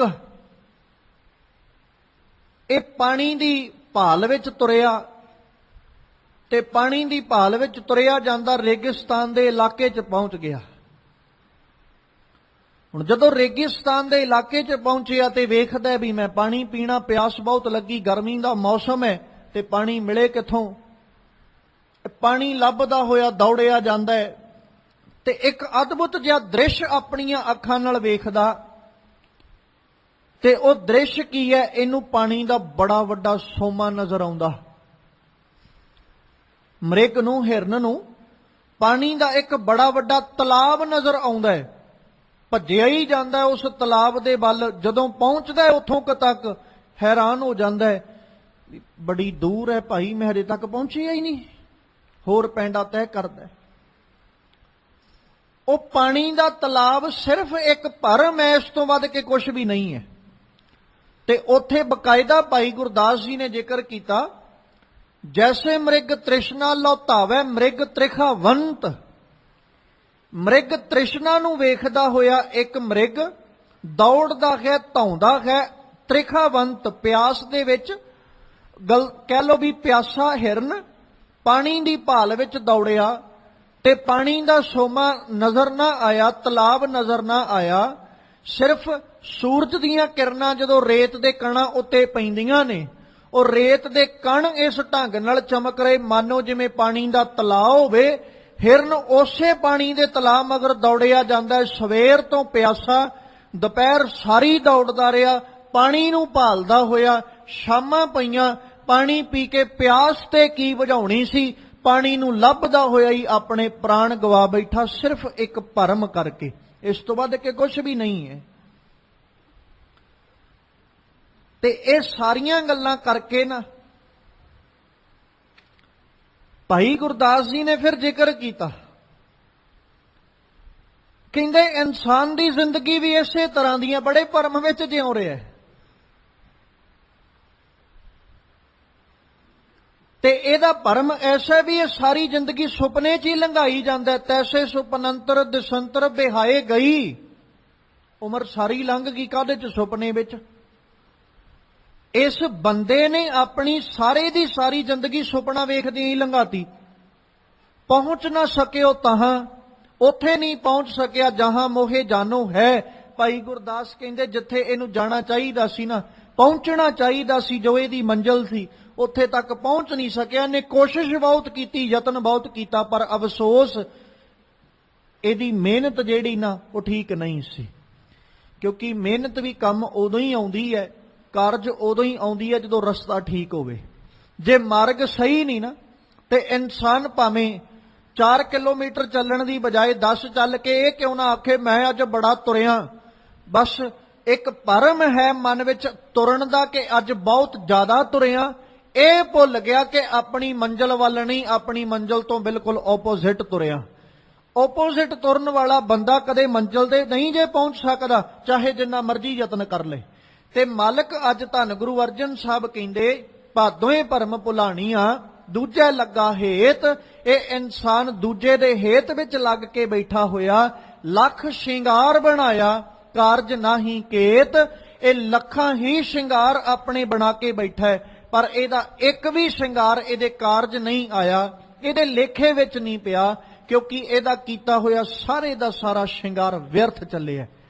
ਜਿਹਨੂੰ ਨਾ ਧੰਨ ਗੁਰੂ ਅਰਜਨ ਸਾਹਿਬ ਪਾਤਸ਼ਾਹੀ ਕਹਿੰਦੇ, ਸਖੀ ਕਾਜਲ ਹਾਰ ਤੰਬੋਲ ਸਭੈ ਕਿਛ ਸਾਜਿਆ, 16 ਕੀਏ ਸ਼ਿੰਗਾਰ ਕੇ ਅੰਜਨ ਪਾਜਿਆ। ਜੇ ਕਰ ਆਵੈ ਕੰਤ ਤਾਂ ਸਭ ਕਿਛ ਪਾਈਐ, ਹਰਹਾਂ ਕੰਤੈ ਬਾਜ ਸ਼ਿੰਗਾਰ ਸਭ ਬਿਰਥਾ ਜਾਈਐ। ਹੁਣ ਉੱਥੇ ਗੁਰੂ ਅਰਜਨ ਸਾਹਿਬ ਨੇ ਬੜਾ ਪਿਆਰਾ ਜ਼ਿਕਰ ਕੀਤਾ। ਕਹਿੰਦੇ ਇੱਕ ਇਸਤਰੀ ਜਿਹਨੇ ਆਪਣੇ ਸਰੀਰ ਦੇ ਉੱਤੇ, ਆਪਣੇ ਤਨ ਦੇ ਉੱਤੇ ਬੜੀ ਤਰ੍ਹਾਂ ਦੇ ਸ਼ਿੰਗਾਰ ਕੀਤੇ। ਸਖੀ ਕਾਜਲ ਹਾਰ ਤੰਬੋਲ ਸਭੇ ਕਿਛ ਸਾਜਿਆ, 16 ਕੀਏ ਸ਼ਿੰਗਾਰ, 16 ਸ਼ਿੰਗਾਰ ਮੰਨੇ ਜਾਂਦੇ, ਉਹ 16 ਦੇ 16 ਸ਼ਿੰਗਾਰ ਉਹਨੇ ਕਰ ਲਏ। ਹੁਣ ਉਹ ਕੀਤੇ ਹੋਏ ਸ਼ਿੰਗਾਰ ਉਦੋਂ ਲਾਹੇ ਵਿੱਚ ਨੇ ਜੇ ਕਰ ਆਵੇ ਕੰਤ, ਜੇ ਉਹਦਾ ਪਤੀ ਉਹਦੇ ਘਰ ਵਿੱਚ ਆ ਜਾਂਦਾ ਹੈ, ਭਾਵ ਉਹਦੇ ਉੱਤੇ ਪ੍ਰਸੰਨ ਹੁੰਦਾ ਹੈ, ਫਿਰ ਤੇ ਉਹਦਾ ਕੀਤਾ ਹੋਇਆ ਸ਼ਿੰਗਾਰ ਜਿਹੜਾ ਉਹ ਫਾਇਦੇਮੰਦ ਲਾਹੇਵੰਦ ਹੈ। ਪਰ ਜੇ ਉਹਦਾ ਪਤੀ ਉਹਦੇ ਤੇ ਪ੍ਰਸੰਨ ਨਹੀਂ ਹੋਇਆ, ਤੇ ਗੁਰੂ ਅਰਜਨ ਸਾਹਿਬ ਕਹਿੰਦੇ ਜੇਕਰ ਆਵੇ ਕੰਤ ਤਾਂ ਸਭ ਕੁਝ ਪਾਈ ਹੈ, ਫਿਰ ਤੇ ਮਾਨੋ ਦੁਨੀਆ ਦਾ ਸਾਰਾ ਪ੍ਰਸੰਨਤਾ, ਸਾਰੀ ਖੁਸ਼ੀ ਉਹਦੀ ਹੈ। ਹਰਹਾਂ ਕੰਤੈ ਬਾਝ, ਪਰ ਹੈ ਭਾਈ ਜੇ ਉਹਦਾ ਕੰਤ ਉਹਦੇ ਘਰ ਵਿੱਚ ਨਹੀਂ ਆਇਆ, ਸ਼ਿੰਗਾਰ ਸਭ ਬਿਰਥਾ ਜਾਈਏ, ਸਾਰੇ ਦਾ ਸਾਰਾ ਸ਼ਿੰਗਾਰ ਵਿਅਰਥ ਹੈ। ਤੇ ਅਸੀਂ ਜਿਹੜਾ ਸ਼ਿੰਗਾਰ ਕੀਤਾ ਨਾ, ਹੁਣ ਇੱਥੇ ਉਹ ਸ਼ਿੰਗਾਰ ਨਹੀਂ ਵੀ ਅਸੀਂ ਆਪਣੇ ਸਰੀਰਾਂ ਉੱਤੇ ਸ਼ਿੰਗਾਰ ਲਾ ਕੇ, ਕੇਵਲ ਇੱਕ ਪ੍ਰਤੀਕ ਗੁਰੂ ਅਰਜਨ ਸਾਹਿਬ ਨੇ ਉਦਾਹਰਣ ਦਿੱਤੀ ਹੈ। ਪਰ ਸਮਝਾਉਣਾ ਇਹ ਚਾਹੁੰਦੇ ਹੋ, ਦੁਨੀਆ ਦੇ ਲੋਕੋ ਧਰਮ ਦੇ ਸ਼ਿੰਗਾਰ ਤੇ ਬਹੁਤ ਕੀਤੇ ਨੇ ਆਪਾਂ। ਸ਼ਾਇਦ ਸਾਡੇ ਜਿੰਨਾ ਧਰਮ ਦਾ ਸ਼ਿੰਗਾਰ ਕੋਈ ਨਾ ਕਰ ਸਕੇ, ਜਿੰਨਾ ਧਰਮ ਦਾ ਸ਼ਿੰਗਾਰ ਅਸੀਂ ਕਰਕੇ ਬੈਠੇ ਆ। ਪਰ ਅਫਸੋਸ ਧਰਮ ਦਾ ਸ਼ਿੰਗਾਰ ਵੇਖ ਕੇ ਜਿਹਨੂੰ ਪ੍ਰਸੰਨ ਹੋਣਾ ਚਾਹੀਦਾ ਸੀ ਨਾ, ਉਹ ਅਜੇ ਤੱਕ ਸਾਡੇ ਤੇ ਪ੍ਰਸੰਨ ਨਹੀਂ ਹੋਇਆ। ਤੇ ਤੁਸੀਂ ਇਹ ਗੱਲ ਪੱਕੀ ਕਰਕੇ ਆਪਾਂ ਜਾਣ ਲਈਏ ਕਿ ਸਾਡਾ ਕੀਤਾ ਹੋਇਆ ਧਰਮ ਦਾ ਸ਼ਿੰਗਾਰ ਸਾਰਾ ਵਿਅਰਥ ਜਾਏਗਾ, ਕਿਉਂਕਿ ਜਿਹਨੂੰ ਪ੍ਰਸੰਨ ਕਰਨੇ ਉਹ ਅਜੇ ਤੱਕ ਪ੍ਰਸੰਨ ਨਹੀਂ ਹੋਇਆ। ਆ ਸ਼ਿੰਗਾਰ ਹੀ ਹੈ ਨਾ, ਜਿਹਨੂੰ ਗੁਰੂ ਅਰਜਨ ਸਾਹਿਬ ਕਹਿੰਦੇ ਕਰਮ ਧਰਮ ਪਾਖੰਡ ਜੋ ਦੀਸੈ ਤਿਨ ਜਮ ਜਾਗਾਤੀ ਲੂਟੈ। ਸੱਜਣਾ ਚਾਹੀਦਾ ਤੇ ਇਹ ਸੀ ਨਿਰਵਾਣ ਕੀਰਤਨ ਗਾਵੋ ਕਰਤੇ ਕਾ ਨਿਮਖ ਸਿਮਰਤ ਜਿਤ ਛੂਟੈ। ਆ ਸਾਡੇ ਧਰਮ ਦੇ ਸ਼ਿੰਗਾਰ ਨੇ, ਜਿਹੜੇ ਧਰਮ ਦੇ ਸ਼ਿੰਗਾਰਾਂ ਨੂੰ ਵੇਖ ਕੇ ਕਦੇ ਸਤਿਗੁਰੂ ਕਹਿੰਦੇ ਪਾਠ ਪੜਿਓ ਅਰ ਵੇਦ ਵਿਚਾਰਿਓ ਨਿਵਲ ਭੁਅੰਗਮ ਸਾਧੇ ਪੰਚ ਜਨਾ ਸਿਉ ਸੰਗ ਨਾ ਛੁਟਕਿਓ ਅਧਿਕ ਅਹਮ ਬੁੱਧ ਬਾਧੇ ਪਿਆਰੇ। ਇਨ ਵਿਦ ਮਿਲਨ ਨਾ ਜਾਈ ਮੈਂ ਕੀਏ ਕਰਮ ਅਨੇਕਾ ਹਾਰ ਪਰਿਓ ਸੁਆਮੀ ਕੈ ਦੁਆਰੇ ਦੀਜੈ ਬੁੱਧ ਵਿਵੇਕਾ। ਚਾਹੀਦਾ ਤੇ ਇਹ ਸੀ ਗੁਰੂ ਅੱਗੇ ਹੱਥ ਜੋੜ ਕੇ ਕਹਿੰਦਾ ਰੱਬ ਜੀ, ਅਕਾਲ ਪੁਰਖ ਪਰਮੇਸ਼ਵਰ ਸਤਿਗੁਰੂ ਜੀ ਕਿਤੇ ਰਹਿਮਤ ਕਰੋ, ਮੇਰੀ ਝੋਲੀ ਵਿੱਚ ਵਿਵੇਕਤਾ ਦੀ ਬੁੱਧੀ ਪਾਓ ਤਾਂ ਜੋ ਮੈਂ ਤੁਹਾਡਾ ਮੇਲ ਤੁਹਾਡਾ ਮਿਲਾਪ ਹਾਸਲ ਕਰ ਸਕਾਂ, ਕਿਉਂਕਿ ਆਹ ਸ਼ਿੰਗਾਰ ਮੇਰੇ ਕਿਸੇ ਕਾਰਜ ਨਹੀਂ ਆਉਣੇ।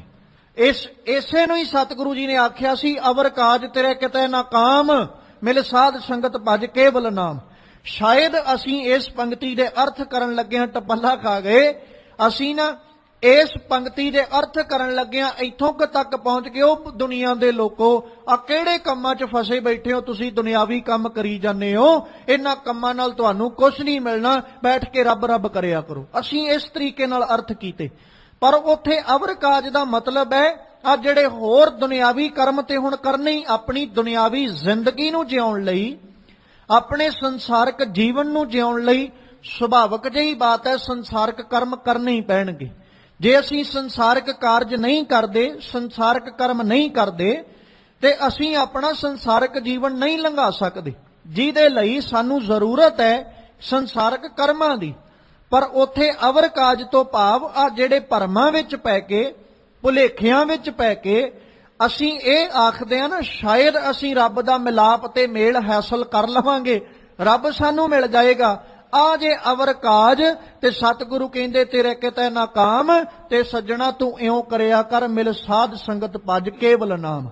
ਆ ਛੱਡ ਦੇ ਇਹਨਾਂ ਭਰਮਾਂ ਵਿੱਚ ਰਹਿ ਕੇ ਆਪਣਾ ਜੀਵਨ ਜਿਉਣਾ, ਭਰਮ ਤਿਆਗ, ਗਿਆਨ ਦਾ ਸੂਰਜ ਆਪਣੇ ਜੀਵਨ ਵਿੱਚ ਹਾਸਲ ਕਰ, ਗਿਆਨ ਦਾ ਚਾਨਣ ਆਪਣੀ ਜ਼ਿੰਦਗੀ ਵਿੱਚ ਕਰ।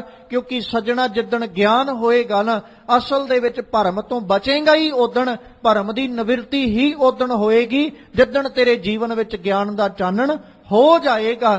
ਤੇ ਲੱਖ ਸ਼ਿੰਗਾਰ ਬਣਾਇਆ ਕਾਰਜ ਨਾਹੀ ਕੇਤ, ਨਹੀਂ ਤੇ ਅਕਾਲ ਪੁਰਖ ਤੋਂ ਬਿਨਾ ਜੇ ਉਹ ਤੇਰੇ ਤੇ ਪ੍ਰਸੰਨ ਨਹੀਂ ਨਾ ਹੁੰਦਾ ਤੇ ਫਿਰ ਤੇਰੇ ਜਿੰਨੇ ਕੀਤੇ ਸ਼ਿੰਗਾਰ ਨੇ ਸੱਜਣਾ ਉਹ ਸਾਰੇ ਹੀ ਵਿਅਰਥ ਚਲੇ ਜਾਵਣਗੇ। ਜਿਤ ਦਿਨ ਦੇਹ ਬਿਨਸਸੀ ਤਿਤ ਵੇਲੇ ਕਹਿਸਨ ਪ੍ਰੇਤ। ਜਿਤ ਦਿਨ ਦੇਹ ਬਿਨਸਸੀ, ਇਹ ਗੱਲ ਪੱਕੀ ਹੈ, ਦੇਹਾਂ ਨੇ ਸਾਰੀਆਂ ਦੇ ਨਹੀਂ ਮੁੱਕਣਾ।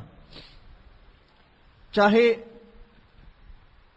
ਅਸੀਂ ਆਪਣੇ ਸਰੀਰਾਂ ਦੀ ਗੱਲ ਕਿਉਂ ਨਾ ਕਰ ਲਈਏ, ਇਹਦੇ 'ਚ ਇੱਕ ਰਤਾ ਮਾਤਰ ਝੂਠ ਨਹੀਂ ਹੈ ਕਿ ਸਾਡੀ ਦੇਹੀ ਨੇ ਬਿਨਸਣਾ ਨਹੀਂ ਹੈ। ਸਤਿਗੁਰੂ ਅਰਜਨ ਸਾਹਿਬ ਕਹਿੰਦੇ ਖਿਆਲ ਰੱਖੀ ਜਿਤ ਦਿਨ ਦੇ ਬਿਨਸਸੀ, ਜਿੱਦਣ ਬਿਨਸ ਗਈ ਨਾ ਉਦਣ ਲੋਕਾਂ ਨੇ ਪਤਾ ਕੀ ਕਹਿਣਾ, ਤਿਤ ਵੇਲੇ ਕਹਿਸਨ ਪ੍ਰੇਤ, ਲੋਕਾਂ ਨੇ ਇਹੀ ਕਹਿਣਾ ਵੀ ਆ ਪ੍ਰੇਤ ਜੇ। ਹੁਣ ਇੱਥੇ ਪ੍ਰੇਤ ਤੋਂ ਭਾਵ ਇਹ ਨਹੀਂ ਵੀ ਕੋਈ ਉਹ ਭਟਕਣ ਲੱਗ ਜਾਂਦਾ ਜਾਂ ਭੂਤ ਬਣ ਜਾਂਦਾ, ਨਹੀਂ। ਪ੍ਰੇਤ ਤੋਂ ਭਾਵ ਗੁਜ਼ਰ ਗਿਆ, ਲੰਘ ਗਿਆ, ਵੀ ਇਹ ਗੁਜ਼ਰ ਗਿਆ, ਹੁਣ ਇਹ ਸਾਡੇ ਲਈ ਕਾਰਜ ਜੋਗਾ ਨਹੀਂ ਰਿਹਾ, ਸਾਡੇ ਕੰਮ ਦਾ ਨਹੀਂ ਰਿਹਾ, ਆ ਪ੍ਰੇਤ ਹੈ। ਜਿਹਨੂੰ ਨਾ ਭਗਤ ਕਬੀਰ ਸਾਹਿਬ ਕਹਿੰਦੇ ਆਪਣੀ ਬਾਣੀ 'ਚ, ਜਬ ਲਗ ਤੇਲ ਦੀਵਾ ਦੀਵਾ ਮੁਖ ਬਾਤੀ ਤਬ ਸੂਝੈ ਸਭ ਕੋਈ। ਤੇਲ ਜਲੇ ਬਾਤੀ ਬਾਤੀ ਠਹਿਰਾਨੀ ਸੂਨਾ ਮੰਦਰ ਹੋਈ। ਰੇ ਬੌਰੇ ਤੋਹੇ ਘਰੀ ਨਾ ਰੱਖੈ ਕੋਈ, ਕਿਸੇ ਨੇ ਵੀ ਨਹੀਂ ਰੱਖਣਾ, ਇੱਕ ਘੜੀ ਵਾਸਤੇ ਵੀ ਨਹੀਂ ਰੱਖਣਾ। ਕਿਉਂਕਿ ਜਿਤ ਦਿਨ ਦੇ ਬਿਨਸਸੀ ਤਿਤ ਵੇਲੇ ਕਹਿਸਨ ਪ੍ਰੇਤ। ਜਿਹਨੂੰ ਗੁਰੂ ਤੇਗ ਬਹਾਦਰ ਸਾਹਿਬ ਕਹਿੰਦੇ ਨਾ, ਘਰ ਕੀ ਨਾਰ ਬਹੁਤ ਹਿਤ ਜਾਸਿਓ ਸਦਾ ਰਹਿਤ ਸੰਗ ਲਾਗੀ, ਜਬ ਹੀ ਹੰਸ ਤਜੀ ਇਹ ਕਾਇਆ ਭੂਤ ਭੂਤ ਕਰ ਭਾਗੀ। ਤੇ ਭਗਤ ਰਵਿਦਾਸ ਜੀ ਵੀ ਇਸੇ ਤਰ੍ਹਾਂ ਹੀ ਪੱਖ ਰੱਖਦੇ, ਘਰ ਕੀ ਨਾਰ ਉਰੇ ਤਨ ਲਾਗੀ, ਜਬ ਹੀ ਹੰਸ ਤਜੀ ਇਹ ਕਾਇਆ ਪ੍ਰੇਤ ਪ੍ਰੇਤ ਕਰ ਭਾਗੀ। ਅਸਲ ਦੇ ਅੰਦਰ ਸੱਚ ਇਹੀ ਹੈ ਕਿ ਜਦੋਂ ਸਾਡੀ ਦੇਹੀ ਨੇ ਮੁੱਕਣਾ ਨਾ, ਉਦਣ ਸਾਨੂੰ ਰੱਖਣ ਵਾਲਾ ਕੋਈ ਵੀ ਨਹੀਂ ਹੋਣਾ। ਜੇ ਕਿਤੇ ਪਰਿਵਾਰ ਨੂੰ ਰੱਖਣਾ ਪੈ ਵੀ ਗਿਆ ਨਾ, ਤੇ ਪਰਿਵਾਰ ਨੇ ਰੱਖਣ ਲੱਗਿਆਂ ਪਹਿਲੋਂ ਇੰਨਾ ਪੁੱਛ ਕੇ ਰੱਖਣਾ ਵੀ ਕਿੰਨਾ ਕੁ ਚਿਰ ਸਾਂਭਣਾ, ਤੇ ਸਿਰਫ ਉਹਨਾਂ ਕੁ ਚਿਰ ਹੀ ਰੱਖਣਗੇ ਜਿੰਨਾ ਕੁ ਚਿਰ ਸਾਰੇ ਸਾਕ ਸੰਬੰਧੀ ਇਕੱਠੇ ਨਹੀਂ ਹੋ ਜਾਂਦੇ। ਤੇ ਜਿਹੜੇ ਸਾਕ ਸੰਬੰਧੀ ਇਕੱਠੇ ਨਹੀਂ ਹੋਏ ਨਾ, ਨਹੀਂ ਆਏ, ਤੇ ਉਹਨਾਂ ਦੀ ਉਡੀਕ ਕਰਨ ਦੀ ਬਜਾਏ ਉਹਨਾਂ ਨੂੰ ਪੁੱਛ ਲਿਆ ਜਾਣਾ ਵੀ ਤੁਸੀਂ ਪਹੁੰਚਣਾ ਕਿ ਨਹੀਂ ਪਹੁੰਚਣਾ। ਜੇ ਪਹੁੰਚਣਾ ਤੇ ਅਸੀਂ ਉਡੀਕ ਕਰੀਏ, ਜੇ ਨਹੀਂ ਪਹੁੰਚਣਾ ਤੇ ਅਸੀਂ ਲਿਜਾ ਕੇ ਭਾਈ ਸੰਸਕਾਰ ਕਰਨ ਜੋਗੇ ਤੇ ਬਣੀਏ। ਕਿੰਨੇ ਰੱਖਣਾ ਘਰ ਦੇ ਵਿੱਚ, ਰੇ ਬੌਰੇ ਤੋਹੇ ਘਰੀ ਨਾ ਰੱਖੇ ਕੋਈ, ਤੈਨੂੰ ਇੱਕ ਘੜੀ ਵਾਸਤੇ ਵੀ ਕਿਸੇ ਨੇ ਰੱਖਣ ਨੂੰ ਤਿਆਰ ਨਹੀਂ ਹੋਣਾ। ਜਿਹਨੂੰ ਭਗਤ ਫਰੀਦ ਸਾਹਿਬ ਕਹਿੰਦੇ ਨਾ, ਮਲਕਲ ਮੌਤ ਜਾ ਆਵਸੀ ਸਭ ਦਰਵਾਜੇ ਭੰਨ, ਤੰਨਾ ਪਿਆਰਿਆਂ ਭਾਈਆਂ ਅੱਗੇ ਦਿੱਤਾ ਬੰਨ। ਵੇਖੋ ਬੰਦਾ ਚੱਲਿਆ 4 ਜਣਿਆਂ ਦੇ ਕੰਨ। ਹੁਣ ਚੱਲਿਆ ਤੇ ਉਹੀ ਲੈ ਕੇ ਹੈ ਨਾ ਜਿਹੜਾ ਸਭ ਤੋਂ ਨੇੜਲਾ ਸੀ, ਸਭ ਤੋਂ ਨਜ਼ਦੀਕ। ਤੇ ਖਿਆਲ ਕਰੋ ਕਿੱਡੀ ਹੈਰਾਨੀ ਦੀ ਗੱਲ ਹੈ, ਮਰਨ ਵਾਲਾ ਬੰਦਾ ਜਿਹਨੂੰ ਸਭ ਤੋਂ ਪਿਆਰਾ ਮੰਨਦਾ ਸੀ ਨਾ, ਮੇਰਾ ਬੜਾ ਪ੍ਰੇਮ ਵਾਲਾ ਤੇ ਮੇਰਾ ਹਿੱਤ ਇਹਦੇ ਨਾਲ ਬਹੁਤ ਹੈ, ਆਪਣੇ ਬੱਚੇ ਨੂੰ ਆਪਣੀ ਔਲਾਦ ਨੂੰ ਬੜਾ ਪਿਆਰਾ ਮੰਨਦਾ, ਤੇ ਲਾਂਬੂ ਲਾਉਣ ਲਈ ਵੀ ਉਸੇ ਨੂੰ ਫੜਾਇਆ ਜਾਂਦਾ ਵੀ ਸੱਜਣਾ ਲੈ ਤੂੰ ਹੀ ਅੱਗ ਲਾਉਣੀ, ਕਿਸੇ ਹੋਰ ਨੇ ਨਹੀਂ ਲਾਉਣੀ। ਜਿਹਨੂੰ ਸਭ ਤੋਂ ਨੇੜਲਾ ਸਮਝਦਾ ਰਿਹਾ, ਸਭ ਤੋਂ ਨਜ਼ਦੀਕੀ ਸਮਝਦਾ ਰਿਹਾ, ਲਾਂਬੂ ਵੀ ਉਸੇ ਨੇ ਲਾਇਆ। ਜਿਨ੍ਹਾਂ ਨੂੰ ਆਪਣੇ ਭਰਾ ਤੇ ਆਪਣੇ ਸਾਕ ਸੰਬੰਧੀ ਸਮਝਦਾ ਰਿਹਾ, ਸੱਜਣਾ ਮੋਢਿਆਂ ਤੇ ਵੀ ਉਹਨਾਂ ਨੇ ਚੁੱਕਿਆ, ਕਿਸੇ ਹੋਰ ਨਹੀਂ। ਬਾਕੀ ਤੇ ਸਾਰੇ ਪਿੱਛੇ ਹੋ ਕੇ ਖੜੋਗੇ। ਤੂੰ ਮੰਨਦਾ ਕਿੰਨਾਂ ਨੂੰ ਰਿਹਾ ਤੇ ਕਿੰਨਾਂ ਨੂੰ ਸਾਰੀ ਜ਼ਿੰਦਗੀ ਹਿੱਤ ਤੇ ਹੇਤ ਕਰਦਾ ਰਿਹਾ। ਇਹ ਖਿਆਲ ਪੱਕਾ ਕਰਕੇ ਜਾਣ ਕਿ ਜਿਤ ਦਿਨ ਦੇ ਬਿਨ ਸਸੀ, ਜਿਸ ਦਿਨ ਸੱਜਣਾ ਤੇਰੀ ਦੇਹੀ ਨੇ ਨਾਸ਼ ਹੋਣਾ, ਤਿਤ ਵੇਲੇ ਕਹਿਸਨ ਪ੍ਰੀਤ। ਚਾਹੇ ਉਹ ਇਸਤਰੀ ਸਰੀਰ ਹੈ, ਭਾਵੇਂ ਉਹ ਪੁਰਸ਼ ਸਰੀਰ ਹੈ, ਜਿਹਦੀ ਵੀ ਦੇਹੀ ਮੁੱਕੇਗੀ ਉਸੇ ਤੋਂ ਹੀ ਸਾਰਿਆਂ ਨੇ ਆਪਣਾ ਨਾਤਾ ਤੋੜ ਲੈਣਾ, ਉਸੇ ਤੋਂ ਹੀ ਸਾਰਿਆਂ ਨੇ ਆਪਣੇ ਆਪੇ ਨੂੰ ਪਿੱਛੇ ਕਰ ਲੈਣਾ। ਕਦੇ ਉਹਦੇ ਨਜ਼ਦੀਕ ਜਾਣ ਨੂੰ ਤਰਸਦਾ ਹੈ, ਉਹਦੇ ਕੋਲੇ ਜਾਣ ਨੂੰ ਤਰਸਦਾ ਹੈ। ਅੱਜ ਇਨਸਾਨ ਇੰਨਾ ਕੁ ਜ਼ਿਆਦਾ ਹੈਰਾਨੀਜਨਕ ਹਾਲਾਤ ਵਿੱਚ ਆ ਗਿਆ ਕਿ ਇੱਕ ਬੰਦਾ ਦੂਜੇ ਬੰਦੇ ਨੂੰ ਹੱਥ ਲਾਉਣ ਤੋਂ ਬਾਅਦ ਵਿੱਚ ਫਿਰ ਆਪਣੇ ਹੱਥਾਂ ਨੂੰ ਵੀ ਧੋਂਦਾ ਫਿਰਦਾ। ਕਿਤੇ ਇਹ ਨਾ ਹੋਵੇ ਵੀ ਮੈਂ ਆਪਣੀ ਜ਼ਿੰਦਗੀ ਜੀਵਨ ਦੇ ਵਿੱਚ ਕਿਤੇ ਅਪਵਿੱਤਰਤਾ ਹਾਸਲ ਕਰ ਲਾਂ। ਅਕਸਰ ਜਦੋਂ ਇਨਸਾਨ ਮਰ ਜਾਂਦਾ ਹੈ, ਮਰੇ ਹੋਏ ਇਨਸਾਨ ਨੂੰ ਜੇ ਕੋਈ ਟੱਚ ਕਰਦਾ, ਹੱਥ ਲਾਉਂਦਾ, ਤੇ ਪਹਿਲੋਂ ਆਪਣੇ ਹੱਥ ਹੀ ਧੋਂਦਾ ਹੈ ਨਾ, ਉਹ ਪਹਿਲੋਂ ਆਪਣੇ ਹੱਥਾਂ ਨੂੰ ਸਾਫ਼ ਕਰਦਾ। ਇੰਨਾ ਅਪਵਿੱਤਰ ਹੋ ਗਿਆ ਕਿ ਉਹਨੂੰ ਹੱਥ ਲਾਉਣ ਵਾਲੇ ਨੂੰ ਵੀ ਭਰਮ ਪੈ ਗਿਆ ਕਿਤੇ ਅਪਵਿੱਤਰਤਾ ਮੈਂ ਆਪਣੇ ਕੋਲ ਨਾ ਖੱਟ ਲਵਾਂ। ਖੈਰ ਮਾਲਕ ਕਹਿੰਦੇ, ਸੱਜਣਾ ਜਿੱਦਣ ਦੇਹੀ ਬਿਣਸ ਗਈ, ਤੈਨੂੰ ਉਸੇ ਦਿਨ ਲੋਕਾਂ ਨੇ ਪ੍ਰੇਤ ਕਹਿਣਾ ਸ਼ੁਰੂ ਕਰ ਦੇਣਾ ਹੈ। ਪਕੜ ਚਲਾਇਨ ਦੂਤ ਜਮ, ਕਿਸੈ ਨਾ ਦੇਨੀ ਭੇਤ। ਫਿਰ ਜਿਨ੍ਹਾਂ ਨੇ ਲੈ ਕੇ ਜਾਣਾ ਉਹਨਾਂ ਨੇ ਭੇਤ ਕਿਸੇ ਨੂੰ ਨਹੀਂ ਦੇਣਾ। ਉਹਨਾਂ ਨੇ ਦੱਸ ਕੇ ਥੋੜੀ ਲੈ ਜਾਣਾ ਕਿਸੇ ਨੂੰ ਵੀ ਅਸੀਂ ਕਿੱਥੇ ਲੈ ਕੇ ਚੱਲੇ ਆਂ ਜਾਂ ਇਹਨੂੰ ਛੱਡ ਕੇ ਕਿੱਥੇ ਆਉਣਾ। ਇਹ ਤੇ ਸਾਡੇ ਨਾ ਇੱਕ ਮਨਾਂ ਦੇ ਵਿੱਚ ਸ਼ੰਕੇ ਨੇ, ਜਾਂ ਮਨਾਂ ਵਿੱਚ ਸਾਡੇ ਭਰਮ ਨੇ ਵੀ ਸ਼ਾਇਦ ਮਰ ਕੇ ਬੰਦਾ ਫਲਾਣੀ ਥਾਂ ਜਾਂਦਾ, ਜਾਂ ਕਿਤੇ ਹੋਰ ਪਹੁੰਚ ਜਾਂਦਾ, ਦੂਜੇ ਲੋਕ 'ਚ ਪਹੁੰਚ ਜਾਂਦਾ, ਤੀਜੇ ਲੋਕ 'ਚ। ਇਹ ਸਿਰਫ ਇੱਕ ਭਰਮ ਹੈ, ਦਾਵਾ ਕੋਈ ਨਹੀਂ ਕਿ ਬੰਦਾ ਜਾ ਕਿੱਥੇ ਰਿਹਾ ਤੇ ਇਹਨੇ ਪਹੁੰਚਣਾ ਕਿੱਥੇ ਹੈ। ਹਾਂ, ਗੁਰਬਾਣੀ ਇਸ ਗੱਲ ਦੀ ਪ੍ਰੋੜਤਾ ਜ਼ਰੂਰ ਕਰ ਦਿੰਦੀ ਹੈ ਕਿ ਜਿਹੜੀ ਰੱਬੀ ਜੋਤ ਹੈ ਨਾ, ਉਹ ਰੱਬ ਦੇ ਵਿੱਚ ਸਮਾ ਜਾਂਦੀ ਹੈ।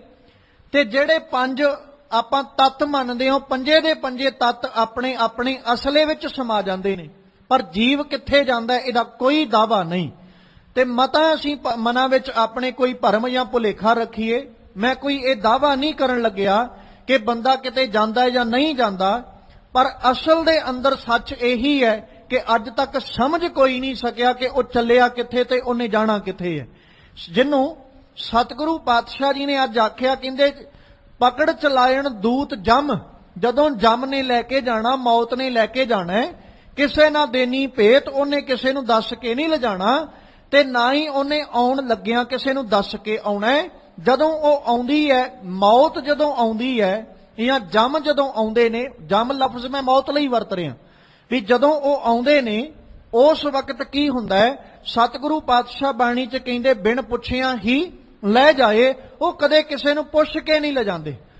ਤੇ ਉੱਥੇ ਨਾ ਜਿਹਨੂੰ ਭਗਤ, ਜਦੋਂ ਆਪਾਂ ਭਗਤ ਕਬੀਰ ਸਾਹਿਬ ਨੂੰ ਪੜ੍ਹਦੇ ਹਾਂ ਤੇ ਭਗਤ ਕਬੀਰ ਸਾਹਿਬ ਨੇ ਇੱਕ ਬੜਾ ਪਿਆਰਾ ਜ਼ਿਕਰ ਕੀਤਾ ਕਿ ਜਿਸ ਵੇਲੇ ਮੌਤ ਆਈ ਨਾ ਤੇ ਮੌਤ ਨੇ ਆ ਕੇ ਇਨਸਾਨ ਨੂੰ ਲਿਜਾਣ ਵਾਸਤੇ ਆਖਿਆ ਵੀ ਸੱਜਣਾ ਚੱਲ ਤੈਨੂੰ ਹੁਣ ਲੈ ਕੇ ਜਾਣ ਵਾਸਤੇ ਅਸੀਂ ਆਏ ਹਾਂ। ਤੇ ਉਹਨੇ ਮੌਤ ਨੂੰ ਇਹ ਆਖਿਆ ਵੀ ਭਾਈ ਤੁਸੀਂ ਅੱਜ ਦੀ ਰਾਤ ਮੈਨੂੰ ਛੱਡ ਦਿਓ, ਅੱਜ ਦੀ ਰਾਤ ਛੱਡ ਦਿਓ, ਸਵੇਰ ਪੈਣ ਦੇ ਉੱਤੇ ਆਪਾਂ ਤੜਕੇ ਹੀ ਚੱਲ ਚਲਾਂਗੇ, ਪਰ ਕੇਵਲ ਅੱਜ ਦਾ ਦਿਨ ਛੱਡ ਦਿਓ ਕਿਉਂਕਿ ਗਾਮ ਕਿਛ ਬਾਕੀ, ਮੇਰਾ ਅਜੇ ਗਾਮ ਕੁਝ ਬਾਕੀ ਹੈ, ਕਰੋ ਅਰਦਾਸ ਗਾਵ ਕਿਛ ਬਾਕੀ ਆਜ ਕੀ ਰਾਤ।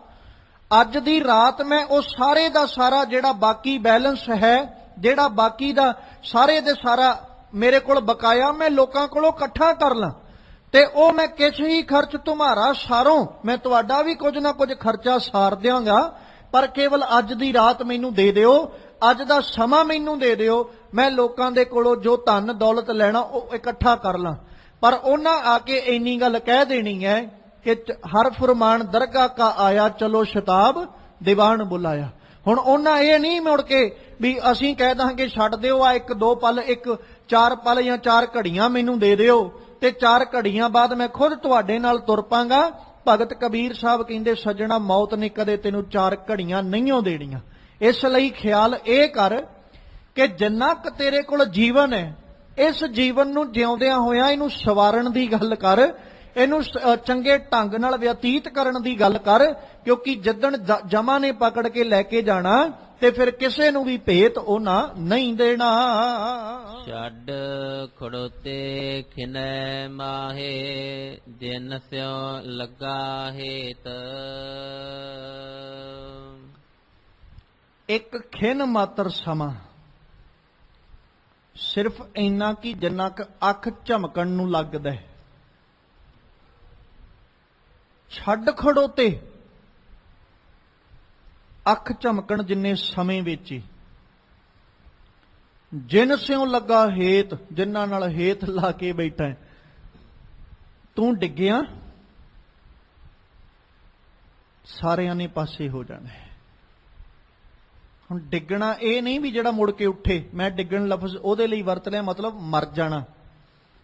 ਜਿਹਨੂੰ ਇਉਂ ਕਹਿ ਲਈਏ ਤੇਰੇ ਸਵਾਸ ਰੁਕੇ, ਨਬਜ਼ ਰੁਕੀ, ਸਾਰਿਆਂ ਨੇ ਪਿੱਛੇ ਹੋ ਜਾਣਾ। ਤੇਰਾ ਹੇਤ ਸੀ ਸਿਰਫ ਅੱਖ ਝਮਕਣ ਜਿੰਨਾ ਸਮਾਂ ਲੱਗਾ ਸੱਜਣਾ ਤੈਨੂੰ ਮਰਨ ਨੂੰ, ਇਸ ਤੋਂ ਵੱਧ ਕੇ ਨਹੀਂ। ਪਰ ਉਹ ਅੱਖ ਝਮਕਣ ਜਿੰਨੇ ਸਮੇਂ ਵਿੱਚ ਜਿੰਨਾਂ ਨਾਲ ਤੇਰਾ ਹੇਤ ਲੱਗਾ ਸੀ, ਛੱਡ ਖੜੋਤੇ ਖਿਨੈ ਮਾਹੇ, ਸਾਰੇ ਛੱਡ ਕੇ ਪਿੱਛੇ ਹੋ ਗਏ। ਗੁਰੂ ਤੇਗ ਬਹਾਦਰ ਸਾਹਿਬ ਨੂੰ ਪੜੋ, ਪ੍ਰੀਤਮ ਜਾਨ ਲਿਓ ਮਨ ਮਾਹੀ, ਆਪਣੇ ਸੁਖ ਸਿਉ ਸਭ ਲਾਗਿਓ, ਕੋ ਕਾਹੂ ਕੋ ਨਹੀਂ। ਹੈ ਕੋਈ ਕਿਸੇ ਦਾ ਸੁਖ ਮੈਂ ਆਣ ਬਹੁਤ ਮਿਲ ਬੈਠਤ ਰਹਿਤ, ਚਾਹੋਂ ਦਿਸ਼ ਘੇਰੇ, ਬਿਪਤ ਪਰੀ ਸਭ ਹੀ ਸੰਗ ਛੱਡਤ, ਕੋ ਨਾ ਆਵਤ ਨਹੀਂ ਰਹਿ। ਸ਼ਾਇਦ ਅੱਜ ਦੇ ਹਾਲਾਤ ਜਿਸ ਤਰ੍ਹਾਂ ਦੇ ਬਣੇ ਨਾ, ਜੇ ਇਨਸਾਨ ਦਾ ਕਿਤੇ ਵਸ ਚੱਲੇ, ਕਿਉਂਕਿ ਅੱਜ ਅਸਲੀਅਤ ਸਾਹਮਣੇ ਆ ਰਹੀ ਹੈ ਹਰ ਬੰਦੇ ਦੀ, ਅੱਜ ਦਾ ਸਮਾਂ ਅਸਲੀਅਤ ਲੋਕਾਂ ਦੀ ਸਾਹਮਣੇ ਰੱਖ ਰਿਹਾ, ਜਿੱਦਾਂ ਦਾ ਹਾਲਾਤਾਂ ਚੋਂ ਸਮਾਜ ਲੰਘ ਰਿਹਾ ਨਾ, ਹਰ ਬੰਦੇ ਦੀ ਅਸਲੀਅਤ ਸਮਾਜ ਨੇ ਅੱਗੇ ਰੱਖਤੀ, ਇਹ ਸਮੇਂ ਨੇ ਅੱਗੇ ਰੱਖਤੀ। ਜੇ ਬੰਦੇ ਦਾ ਵਸ ਚੱਲੇ ਤੇ ਬੰਦਾ ਮਰੇ ਹੋਏ ਦੀ ਦੇਹੀ ਵੀ ਨਾ ਸਾਂਭੇ, ਛੱਡ ਖੜੋਤੇ ਖਿਨੈ ਮਾਹੇ। ਕਿੰਨੇ ਲਾਡਾਂ ਨਾਲ ਬੱਚਿਆਂ ਨੂੰ ਪਾਲਿਆ ਮਾਂ ਤੇ ਪਿਓ ਨੇ,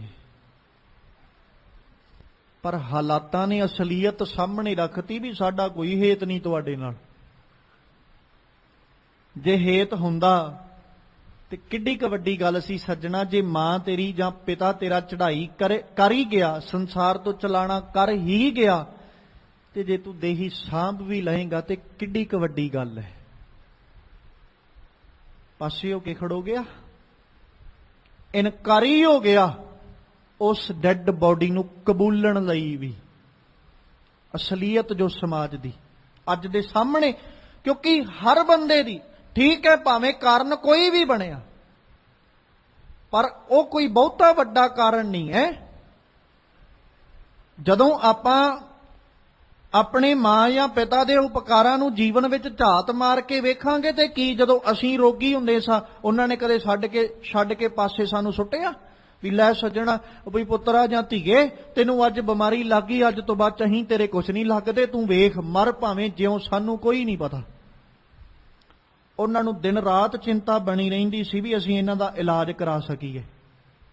ਕਰਾਉਂਦੇ ਰਹੇ, ਜਿੰਨੀ ਕੁ ਪਹੁੰਚ ਉਹਨਾਂ ਕੋ ਨਾ ਕਰਾਇਆ ਵੀ। ਜੇ ਬੁਖਾਰ ਚੜਦਾ ਸੀ ਤੇ ਮਾਂ ਸਾਰੀ ਰਾਤ, ਪਿਤਾ ਸਾਰੀ ਰਾਤ ਤੇਰੇ ਸਰਾਣੇ ਬੈਠ ਕੇ ਲੰਘਾਉਂਦਾ ਰਿਹਾ। ਤੇ ਜੇ ਅੱਜ ਬਾਪੂ ਜਾਂ ਮਾਤਾ ਤੇਰੀ ਚੜ੍ਹਾਈ ਕਰੀ ਗਈ, ਚਲਾਣਾ ਕਰੀ ਗਈ, ਕਿ ਤੇਰਾ ਇੰਨਾ ਵੀ ਫਰਜ਼ ਨਹੀਂ ਬਣਦਾ ਵੀ ਸੱਜਣਾ ਤੂੰ ਉਹਦੀ ਡੈੱਡ ਬਾਡੀ ਨੂੰ ਸੰਭਾਲ ਹੀ ਸਕੇ, ਉਹਦਾ ਸੰਸਕਾਰ ਕਰ ਸਕੇ। ਪਰ ਇਨਸਾਨ ਇਨਕਾਰੀ ਹੋ ਗਿਆ। ਛੱਡ ਖੜੋਤੇ ਖਿਨੇ ਮਾਹੀ, ਆਹੀ ਹੈ ਅਸਲੀਅਤ। ਇਸੇ ਨੂੰ ਹੀ ਆਖਿਆ ਉਹ ਸੱਜਣਾ ਇੱਕ ਅੱਖ ਝਮਕਣ ਜਿੰਨੇ ਸਮੇਂ ਵਿੱਚ ਛੱਡ ਕੇ ਪਾਸੇ ਹੋ ਜਾਣਾ, ਜਿਨ ਸਿਉ ਲੱਗਾ ਹੇਤ, ਜਿਨ੍ਹਾਂ ਨਾਲ ਤੂੰ ਆਪਣਾ ਹੇਤ ਲਾ ਕੇ ਬੈਠਾ ਹੈ। ਹੱਥ ਮਰੋੜੈ ਤਨ ਕਪੇ, ਸਿਆਹੋ ਹੁਆ ਸੇਤ। ਤੇ ਜਿੱਦਣ ਆਏਗੀ ਨਾ ਮੌਤ, ਉਦਣ ਸੱਜਣਾ ਹੱਥ ਵੀ ਮਰੋੜੇਗਾ, ਮਤਲਬ ਦੁਖੀ ਹੋਣਾ, ਵਿਰਲਾਪ ਕਰਨਾ, ਤੇ ਐ ਚਿੱਟਾ ਸੇਤ ਹੋ ਜਾਏਗਾ ਸੱਜਣਾ। ਜਦੋਂ ਰੱਬ ਨੇ ਵਿੱਚੋਂ ਆਪਣੀ ਪ੍ਰਾਣ, ਆਪਣੀ ਜਿਹੜੀ ਜੋਤ ਹੈ ਉਹਨੂੰ ਖਿੱਚ ਲਿਆ ਨਾ, ਉਦਣ ਤੂੰ ਚਿੱਟਾ ਹੀ ਹੋ ਜਾਣਾ।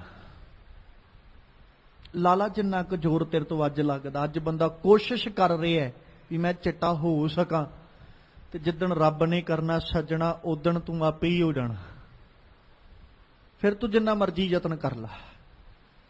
ਹੱਥ ਮਰੋੜੈ ਤਨ ਕਪੈ, ਜਿਹਨੂੰ ਬਾਬਾ ਫਰੀਦ ਜੀ ਕਹਿੰਦੇ ਜਿੰਦ ਨੇ ਮਾਣੀ ਕੱਢੀ ਐ ਹੱਡਾਂ ਕੂ ਕੜਕਾਏ। ਤੇਰੇ ਕੱਲੇ ਕੱਲੇ ਹੱਡ ਵਿੱਚੋਂ ਪਤਾ ਲੱਗਣਾ ਜਿੰਦ ਨਿਕਲ ਚੱਲੀ, ਤੇ ਮਹਿਸੂਸ ਤੈਨੂੰ ਹੀ ਹੋਣਾ, ਦੂਜੇ ਨੂੰ ਨਹੀਂ ਪਤਾ ਲੱਗਣਾ। ਕਿੱਡੀ ਇੱਕ ਹੱਡੀ ਜਦੋਂ ਬਾਡੀ ਦੀ ਟੁੱਟਦੀ ਨਾ, ਇਨਸਾਨ ਕੁਰਲਾ ਉੱਠਦਾ। ਇੱਕ ਹੱਡੀ ਦੇ ਟੁੱਟਣ ਨਾਲ ਇਨਸਾਨ ਕੁਰਲਾ ਉੱਠਦਾ, ਵਿਲਕ ਉੱਠਦਾ, ਮੇਰੀ ਬਾਂਹ ਦੀ, ਮੇਰੀ ਲੱਤ ਦੀ, ਜਾਂ ਮੇਰੇ ਮੋਢੇ ਦੀ, ਜਾਂ ਗੋਡਾ ਮੇਰਾ ਟੁੱਟ ਗਿਆ। ਇਨਸਾਨ ਕੁਰਲਾ ਉੱਠਿਆ। ਤੇ 206 ਹੱਡੀਆਂ ਨੇ ਜਿੱਦਣ ਟੁੱਟਣਾ ਸੱਜਣਾ, ਉਦਣ ਕੀ ਬਣੇਗਾ ਤੇਰਾ, ਇਹ ਵੀ ਤੇ ਸੋਚ। ਉਦਣ ਇੱਕ ਨਹੀਂ, ਅੱਧੀ ਨਹੀਂ, 206 ਦੀਆਂ 6 ਨੇ ਇਕੱਠੀਆਂ ਨੇ ਟੁੱਟਣਾ। ਜਿੰਦ ਨੇ ਮਾਣੀ ਕੱਢੀ ਹੈ ਹੱਡਾਂ ਕੂ ਕੜਕਾਏ, ਕੜਕਾ ਕੇ ਕੱਢਣਾ। ਨਾਲੇ ਪੈਰ ਦੇ ਅੰਗੂਠੇ ਤੋਂ ਲੈ ਕੇ ਸਿਰ ਦੀ ਚੋਟੀ ਤੱਕ, ਇਉਂ ਕਹਿ ਲਈਏ ਸਿਰ ਦੀ ਖੋਪੜੀ ਤੱਕ ਵੀ ਸੱਜਣਾ ਉਦਣ ਟੁੱਟ ਜਾਣੀ ਹੈ। ਮਤਲਬ ਜਿੰਦ ਵਿੱਚੋਂ ਨਿਕਲ ਜਾਣੀ ਹੈ। ਤੇ ਉਦਣ ਕੀ ਹੋਏਗਾ? ਹੱਥ ਮਰੋੜਾ ਤਨ ਕਪੈ। ਉਦਣ ਤੇ ਮਰੋੜੇਗਾ ਹੀ ਨਾ ਹੱਥ। ਮਰਦਾ ਹੋਇਆ ਕਿਸ ਤਰੀਕੇ ਨਾਲ ਮਰੇਗਾ ਕੋਈ ਦਾਵਾ ਨਹੀਂ, ਪਰ ਮਾਲਕ ਕਹਿੰਦੇ ਜਿੱਦਣ ਜਿੰਦ ਨਿਕਲੇਗੀ ਉਦਣ ਦੁਖੀ ਜ਼ਰੂਰ ਹੋਏਗਾ। ਤੇ ਜਦੋਂ ਨਿਕਲ ਗਈ ਉਦਣ ਐ ਸੇਤ ਚਿੱਟੇ ਰੰਗ ਦਾ ਬੱਗਾ ਹੀ ਹੋ ਜਾਵੇਗਾ। ਦੇਹਾ ਬੀਜੈ ਸੋ ਲੁਣੈ, ਕਰਮਾ ਸੰਦੜਾ ਖੇਤ।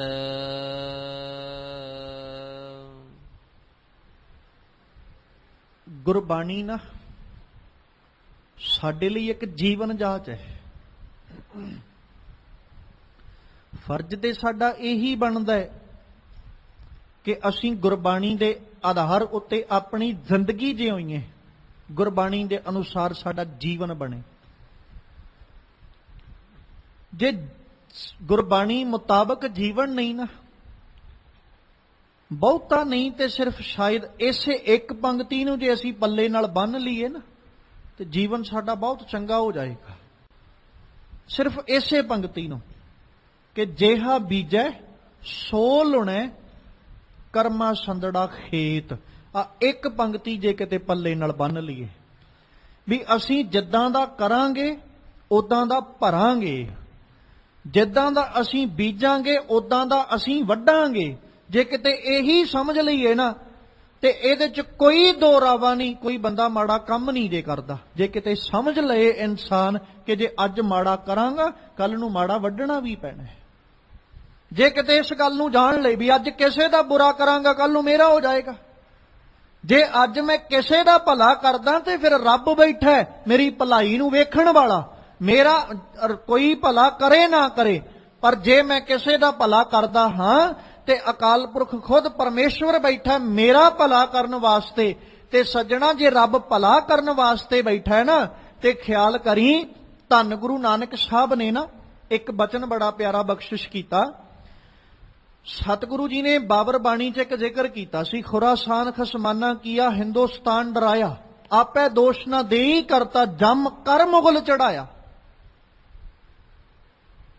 ਹੁਣ ਇਸ ਪੰਕਤੀ ਨੂੰ ਕਿਤੇ ਥੋੜਾ ਜਿਹਾ ਸਮਝਿਓ। ਅਸੀਂ ਕਿਸੇ ਦਾ ਭਲਾ ਕੀਤਾ, ਕੋਈ ਭਲਾ ਸਾਡਾ ਕਰੇ ਨਾ ਕਰੇ, ਪਰ ਰੱਬ ਬੈਠਾ ਸਾਡਾ ਭਲਾ ਕਰਨ ਲਈ। ਪਰ ਜੇ ਅਸੀਂ ਕਿਸੇ ਦਾ ਬੁਰਾ ਕੀਤਾ ਨਾ, ਹੁਣ ਇਹ ਨਹੀਂ ਰੱਬ ਸਾਡਾ ਬੁਰਾ ਕਰੇਗਾ, ਆਪੇ ਦੋਸ਼ ਨਾ ਦੇਈ ਕਰਤਾ, ਉਹ ਕੋਈ ਨਾ ਕੋਈ ਜਰੀਆ ਜ਼ਰੂਰ ਬਣਾ ਦਿੰਦਾ ਹੈ, ਉਹਨੇ ਆਪਣੇ ਸਿਰ ਦੋਸ਼ ਨਹੀਂ ਆਉਣ ਦੇਣਾ। ਠੀਕ ਉਸੇ ਤਰ੍ਹਾਂ ਜਿਵੇਂ ਆ ਕੇ ਮੁਗਲ ਨੇ, ਬਾਬਰ ਨੇ ਹਿੰਦੁਸਤਾਨ ਦੀ ਧਰਤੀ ਉੱਤੇ ਹਮਲਾ ਕਰਕੇ ਇੱਥੋਂ ਦੇ ਵਸਨੀਕਾਂ ਨੂੰ ਖੌਫ ਵਿੱਚ ਲੈ ਆਂਦਾ, ਡਰਾ ਦਿੱਤਾ, ਤੇ ਉਸ ਵਕਤ ਉਹਨਾਂ ਸਾਰਿਆਂ ਨੂੰ ਸੋਧਿਆ ਗਿਆ ਜਿਹੜੇ ਅਵੇਸਲੇ ਹੋ ਚੁੱਕੇ ਸਨ ਤੇ ਆਪਣੇ ਫਰਜ਼ ਭੁਲਾ ਕੇ, ਆਪਣੀਆਂ ਜ਼ਿੰਮੇਵਾਰੀਆਂ ਭੁਲਾ ਕੇ ਤੇ ਸਾਰੇ ਲੋਕਾਂ ਤੇ ਅਤਿਆਚਾਰ ਤੇ ਜ਼ੁਲਮ ਕਰਨ ਵਾਲੇ ਬਣ ਚੁੱਕੇ, ਐਸ਼ ਪ੍ਰਸਤੀ ਵਿੱਚ ਖੁੱਬੇ ਹੋਏ ਸਨ। ਰੱਬ ਨੇ ਐਸਾ ਖੇਡ ਬਣਾਇਆ ਕਿ ਉਹਨੇ ਆਪੇ ਦੋਸ਼ ਨਾ ਦੇਈ ਕਰਤਾ ਜਮ ਕਰ ਮੁਗਲ ਚੜਾਇਆ। ਉਹਨੇ ਬਣਾ ਕੇ ਜਮ ਮੁਗਲ ਨੂੰ ਚੜਾ ਕੇ ਭੇਜਤਾ, ਭਾਵ ਬਾਬਰ ਨੂੰ ਚੜਾ ਕੇ ਅਕਾਲ ਪੁਰਖ ਪਾਤਸ਼ਾਹ ਨੇ ਇਧਰਲੇ ਪਾਸੇ ਤੋਰਤਾ।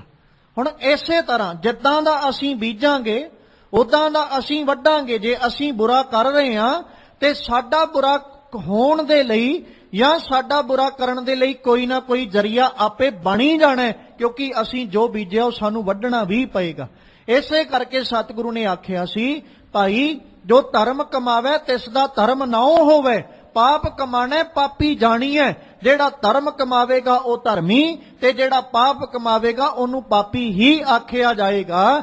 ਜੇ ਅਗਲਾ ਪਾਪ ਬੀਜ ਰਿਹਾ ਹੈ ਤੇ ਵੱਢੇਗਾ ਵੀ ਪਾਪ, ਜੇ ਅਗਲਾ ਪੁੰਨ ਬੀਜ ਰਿਹਾ ਤੇ ਫਿਰ ਵੱਢਣ ਲਈ ਵੀ ਪੁੰਨ ਹੀ ਮਿਲਣਗੇ। ਬਸ ਕਿਤੇ ਇਹ ਸਮਝ ਆ ਜਾਏ ਕਿ ਜਿਹਾ ਬੀਜੈ ਸੋ ਲੁਣੈ। ਅਸੀਂ ਜਿੱਦਾਂ ਦਾ ਬੀਜਾਂਗੇ ਉਦਾਂ ਦਾ ਸਾਨੂੰ ਵੱਢਣਾ ਪਏਗਾ, ਕਿਉਂਕਿ ਇਹ ਖੇਤ ਕਰਮਾਂ ਦਾ ਹੈ। ਇੱਥੇ ਕਿਸੇ ਵੀ ਕਰਮ ਦਾ ਫਲ ਸਾਡੇ ਦਾ ਕਿਸੇ ਦੂਜੇ ਨੂੰ ਨਹੀਂ ਮਿਲੇਗਾ। ਸਾਡੇ ਕਰਮਾਂ ਦਾ ਫਲ ਸਾਨੂੰ ਮਿਲਣਾ, ਸਾਡੇ ਬੀਜੇ ਨੂੰ ਵੱਢਣਾ ਵੀ ਸਾਨੂੰ ਪੈਣਾ, ਕੋਈ ਦੂਜਾ ਵੱਢਣ ਵਾਲਾ ਜਾਂ ਭੋਗਣ ਵਾਲਾ ਨਹੀਂ ਆਏਗਾ। ਇਸੇ ਕਰਕੇ ਮਾਲਕ ਨੇ ਆਖਿਆ ਸੀ, ਦੱਦਾ ਦੋਸ਼ ਨਾ ਦੇਉ ਕਿਸੈ, ਦੋਸ਼ ਕਰਮਾਂ ਆਪਣੇ ਆ, ਜੋ ਮੈਂ ਕੀਆ ਸੋ ਮੈਂ ਪਾਇਆ, ਦੋਸ਼ ਨਾ ਦੀਜੈ। ਅਵਰ ਜਣਾ ਫਰੀਦਾ ਲੋੜੈ ਦਾਖ ਬਿਜ਼ੋਰੀਆਂ, ਕਿੱਕਰ ਬੀਜੈ ਜੱਟ ਹੰਡੈ ਉਨ ਕਤਾਈ ਦਾ ਪੈਦਾ ਲੋੜੈ ਪੱਟ। ਜੇਹਾ ਬੀਜੈ ਸੋ ਲੁਣੈ ਕਰਮਾ ਸੰਦੜਾ ਖੇਤ। ਨਾਨਕ ਪ੍ਰਭ ਸਰਨਾਗਤੀ, ਚਰਨ ਬੋਹਿਤ ਪ੍ਰਭ ਦੇਤ। ਪਹਿਲੋਂ ਇਨਸਾਨ ਨੂੰ ਸਮਝਾਇਆ, ਬੰਦਿਆ ਤੇਰੇ ਨਾਲ ਹੋਣਾ ਕੀ ਹੈ, ਤੇਰੇ ਨਾਲ ਬੀਤਣਾ ਕੀ ਹੈ, ਵਰਤਣਾ ਕੀ ਹੈ, ਤੈਨੂੰ ਕਿਸੇ ਨੇ ਕਿੰਨਾ ਕੁ ਸਾਂਭਣਾ, ਕਿੰਨਾ ਕੁ ਰੱਖਣਾ, ਤੂੰ ਤੇ ਐਵੇਂ ਜ਼ਿੰਦਗੀ ਲੰਘਾਈ ਜਾਂਦਾ। ਫਿਰ ਅਖੀਰ ਚ ਆ ਕੇ ਦੱਸਿਆ ਵੀ ਜੇ ਤੂੰ ਭਲਾ ਚਾਹੁੰਦਾ ਤੇ ਏਦਾਂ ਕਰ, ਨਾਨਕ ਪ੍ਰਭ ਸ਼ਰਨਾਗਤੀ। ਹੇ ਨਾਨਕ, ਅਕਾਲ ਪੁਰਖ ਜੀ ਅੱਗੇ ਅਰਦਾਸ ਕਰੋ, ਹੇ ਰੱਬ ਜੀ ਮੈਂ ਤੁਹਾਡੀ ਸ਼ਰਨ ਵਿੱਚ ਹਾਂ, ਚਰਨ ਬੋਹਿਤ ਪ੍ਰਭ ਦੇਤ। ਰੱਬ ਜੀ ਕਿਰਪਾ ਕਰੋ, ਮੈਨੂੰ ਆਪਣੇ ਬੋਹਿਤ ਰੂਪੀ ਚਰਨ ਜਿਹੜੇ ਨੇ ਨਾ ਉਹ ਬਖਸ਼ਿਸ਼ ਕਰ ਦਿਓ, ਤਾਂ ਜੋ ਉਹਨਾਂ ਤੇ ਅਸਵਾਰ ਹੋ ਕੇ ਮੈਂ ਆਪਣੇ ਜੀਵਨ ਨੂੰ ਸਫਲ ਬਣਾ ਸਕਾਂ। ਤੁਹਾਡੇ ਚਰਨਾਂ ਦਾ ਆਧਾਰ ਆਸਰਾ ਲੈ ਕੇ ਮੈਂ ਆਪਣੇ ਜੀਵਨ ਨੂੰ ਸੁਖਾਲਾ ਬਣਾ ਸਕਾਂ। ਤੇ ਭਾਦੋਏ ਨਰਕ ਨਾ ਪਾਈਐ, ਗੁਰ ਰਖਣ ਵਾਲਾ ਹੇਤ। ਫਿਰ ਉਹ ਜੀਵ ਇਸ ਮਹੀਨੇ ਵਿੱਚ ਦੁੱਖ ਨਹੀਂ ਵੇਖਦੇ। ਸੇ ਭਾਦੋਂ ਹੀ ਨਰਕ, ਨਰਕ ਦੁੱਖਾਂ ਦਾ ਪ੍ਰਤੀਕ ਹੈ। ਨਰਕ ਨਾ ਪਾਈਐ, ਕਿਉਂਕਿ ਗੁਰ ਰੱਖਣ ਵਾਲਾ ਹੇਤ, ਉਹਨਾਂ ਦਾ ਹੇਤ ਨਾ ਗੁਰੂ ਨਾਲ ਬਣਿਆ, ਪ੍ਰੇਮ ਗੁਰੂ ਨਾਲ ਬਣਿਆ, ਤੇ ਉਹਨਾਂ ਨੂੰ ਰੱਖਣ ਵਾਲਾ ਵੀ ਗੁਰੂ ਹੈ। ਤੇ ਜਿਨ੍ਹਾਂ ਨੂੰ ਗੁਰੂ ਰੱਖ ਲਏ ਨਾ, ਨਰਕ ਨਾ ਪਾਈਐ, ਉਹ ਕਦੇ ਦੁੱਖ ਨਹੀਂ ਵੇਖਦੇ, ਉਹਨਾਂ ਨੂੰ ਦੁੱਖ ਦਾ ਸਾਹਮਣਾ ਨਹੀਂ ਕਰਨਾ ਪੈਂਦਾ।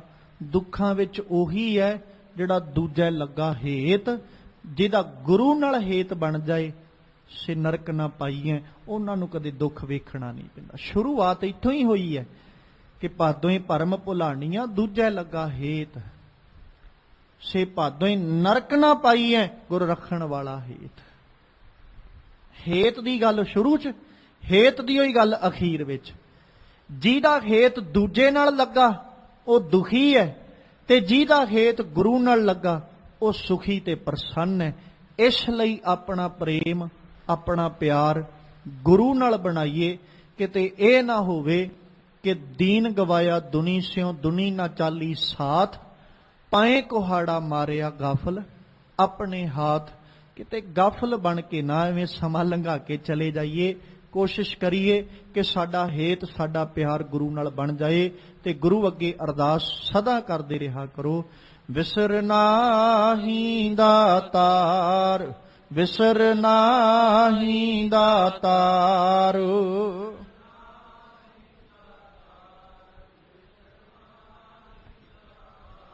ਆਪਣਾ ਨਾਮ ਦੇਹੋ, ਆਪਣਾ ਨਾਮ ਦੇਹੋ।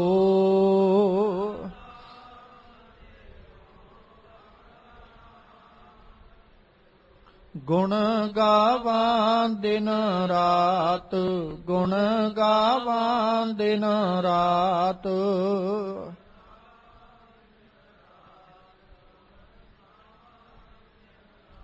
ਨਾਨਕ ਚਾਓ ਇਹੋ, ਨਾਨਕ ਚਾਓ ਇਹੋ।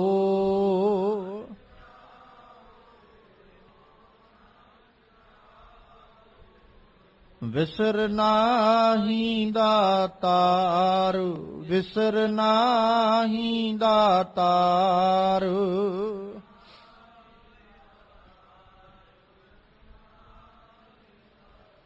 ਆਪਣਾ ਨਾਮ ਦੇਹੋ, ਆਪਣਾ ਨਾਮ ਦੇਹੋ।